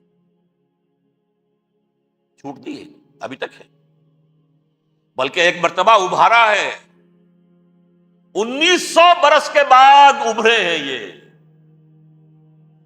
بالفور ڈیکلریشن 1917، سن 70 عیسوی کے بعد، تقریباً 1900 برس، 1850 برس تو ہے کم سے کم۔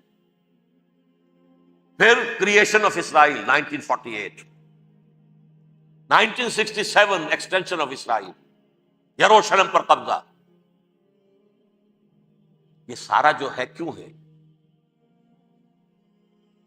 اللہ تعالیٰ اس خیر امت محمد صلی اللہ علیہ وسلم، اس کے بہترین حصے کو سزا ان ملعونوں کے ہاتھوں دے رہا ہے۔ کیوں؟ جو جرم انہوں نے کیا تھا وہی ہم نے کیا۔ انہوں نے اللہ کی کتاب کو پیٹھ کے پیچھے پھینکا؟ نبذ فریق من الذین اوتوا الکتاب کتاب اللہ وراء ظہورہم، ہم نے اپنی پیٹھوں کے پیچھے پھینکا کہ نہیں؟ کولونیل رول سے آزاد ہوئے، کہیں اسلامی قانون نافذ کیا، کہیں اسلامی نظام قائم کیا؟ تو جو جرم ان کا تھا وہی ہمارا ہے، اور ہم خیر امت ہیں، اور ہمارے میں سے خیر ترین عرب ہیں، ان پر اللہ کا فضل، ان کی مادری زبان میں اللہ کی کتاب موجود ہے، پھر انہوں نے اللہ کے دین کو پیٹ دکھائی۔ جو ملک آزاد ہوا کولونیل رول سے، یا اس نے قبلہ کر لیا اپنا ماسکو کی طرف، یا کر لیا واشنگٹن کی طرف، کسی نے مکے کو قبلہ بنایا، یہ بدترین سزا ہے۔ ویل للعرب من شر قد اقترب۔ اور ترمذی شریف میں تو یہاں تک روایت ہے، من اقتراب الساعۃ ہلاک العرب، قیامت کے قرب کی ایک نشانی یہ بھی ہوگی کہ عرب ہلاک ہو جائے۔ ایک حدیث میں الفاظ آتے ہیں کہ حضور نے جب کہا یہ ہوگا یہ ہوگا یہ ہوگا، یہ بربادی آئے گی، تو کسی زوجہ محترمہ نام میں بھول رہا ہوں، انہوں نے پوچھا کہ عرب اس دن کہاں ہوں گے؟ فرمایا العرب یومئذ قلیل، بہت کم۔ آخری خاتمہ ہونا ہے یہود کا حضرت مسیح علیہ السلام کے ہاتھوں، وہ عذاب جو 2000 برس تک ان سے ٹلا رہا وہ آئے گا، اور ان کے رسول ہی کے ہاتھوں آئے گا۔ لیکن اس سے پہلے مسلمانوں پر یہ عذاب آ رہا، ہولوکاسٹ کے درجے کا عذاب آ رہا۔ البتہ ہم پاکستانی اس میں یوں سمجھ لیجئے کہ وہ تو خبریں موجود ہیں احادیث میں، وہاں تو جو ہونا ہے ہونا ہے، اتنے انسان مریں گے، اتنے انسان مریں گے کہ ایک پرندہ جو ہے اڑتا چلا جائے گا، وہ نہیں چاہے گا کہ نیچے اترے تو کسی لاش پر اترے، اسے جگہ نہیں ملے گی زمین خالی کر کہیں اتر سکے، تھک ہار کر گرے گا، مرے گا تو بھی لاش کے اوپر گرے گا۔ یہ الفاظ ہے حضور صلی اللہ علیہ وسلم، الملحمۃ العظمی الملحمۃ الکبریٰ، یہ لاسٹ کروسیڈ۔ ٹرمپٹ اخبار نے، میں اس کا فوٹو اسٹیٹ بھی کبھی آپ کو دکھا دوں، ویسے میرے ساتھ ہے وہ رسالہ ٹرمپٹ، دی لاسٹ کروسیڈ، اس کی تیاری ہو رہی ہے۔ وہ الملحمۃ العظمی اور ملحمۃ الکبریٰ جو ہے وہ آنے والی۔ ابن ماجہ میں کبریٰ کہا ہے، اکبر کا مؤنث کبریٰ، ملحمہ کبریٰ سب سے بڑی جنگ، اور ملحمہ عظمی سب سے عظیم جنگ، یہ ہوگی اور بہت جلد ہوگی۔ اب آخری بات یہ عرض کر رہا ہوں، کریں کیا؟ کچھ کریں بھی کہ نہیں؟ پہلا کام تو یہ ہے کہ اصل زندگی آخرت کی زندگی ہے۔ دنیا میں تباہی بربادی آ بھی جائے، آخرت بچ جائے، پہلا کام یہ ہے کہ ہر شخص توبہ کرے، لیکن توبہ توبۃ نصوح، توبہ کی تسمیح نہیں۔ آیہ کریمہ کا ختم نہیں، لاکھ مرتبہ لا الہ الا انت سبحانک انی کنت، اس سے کچھ نہیں۔ توبہ یہ ہے اپنی معاش کے اندر جھانکیے، اپنی معاشرت میں جھانکیے، جہاں جہاں اسلام کے خلاف کچھ نظر آئے پھینک دیجیے، نکال کر کاٹ دیجیے۔ بے پردگی ہے، نکالیے۔ آپ کی کمائی میں کوئی حرام کا عنصر ہے، ختم کیجیے، توبہ کیجیے، ابھی کیجیے، عملی توبہ۔ فرائض کی ادائیگی میں کوتاہی ہو رہی ہے، ابھی شروع کیجیے۔ اللہ کے دین کے غلبے کے لیے جد و جہد، ان صلاتی و نسکی و محیایا و مماتی للہ رب العالمین لا شریک لہ وبذالک امرت وانا اول المسلمین، بڑی ہے۔ اگر میرے اور آپ کے کیے کچھ نہ ہوا، تب بھی کم سے کم میری اور آپ کی آخرت تو بچ جائے گی، عاقبت تو بن جائے گی۔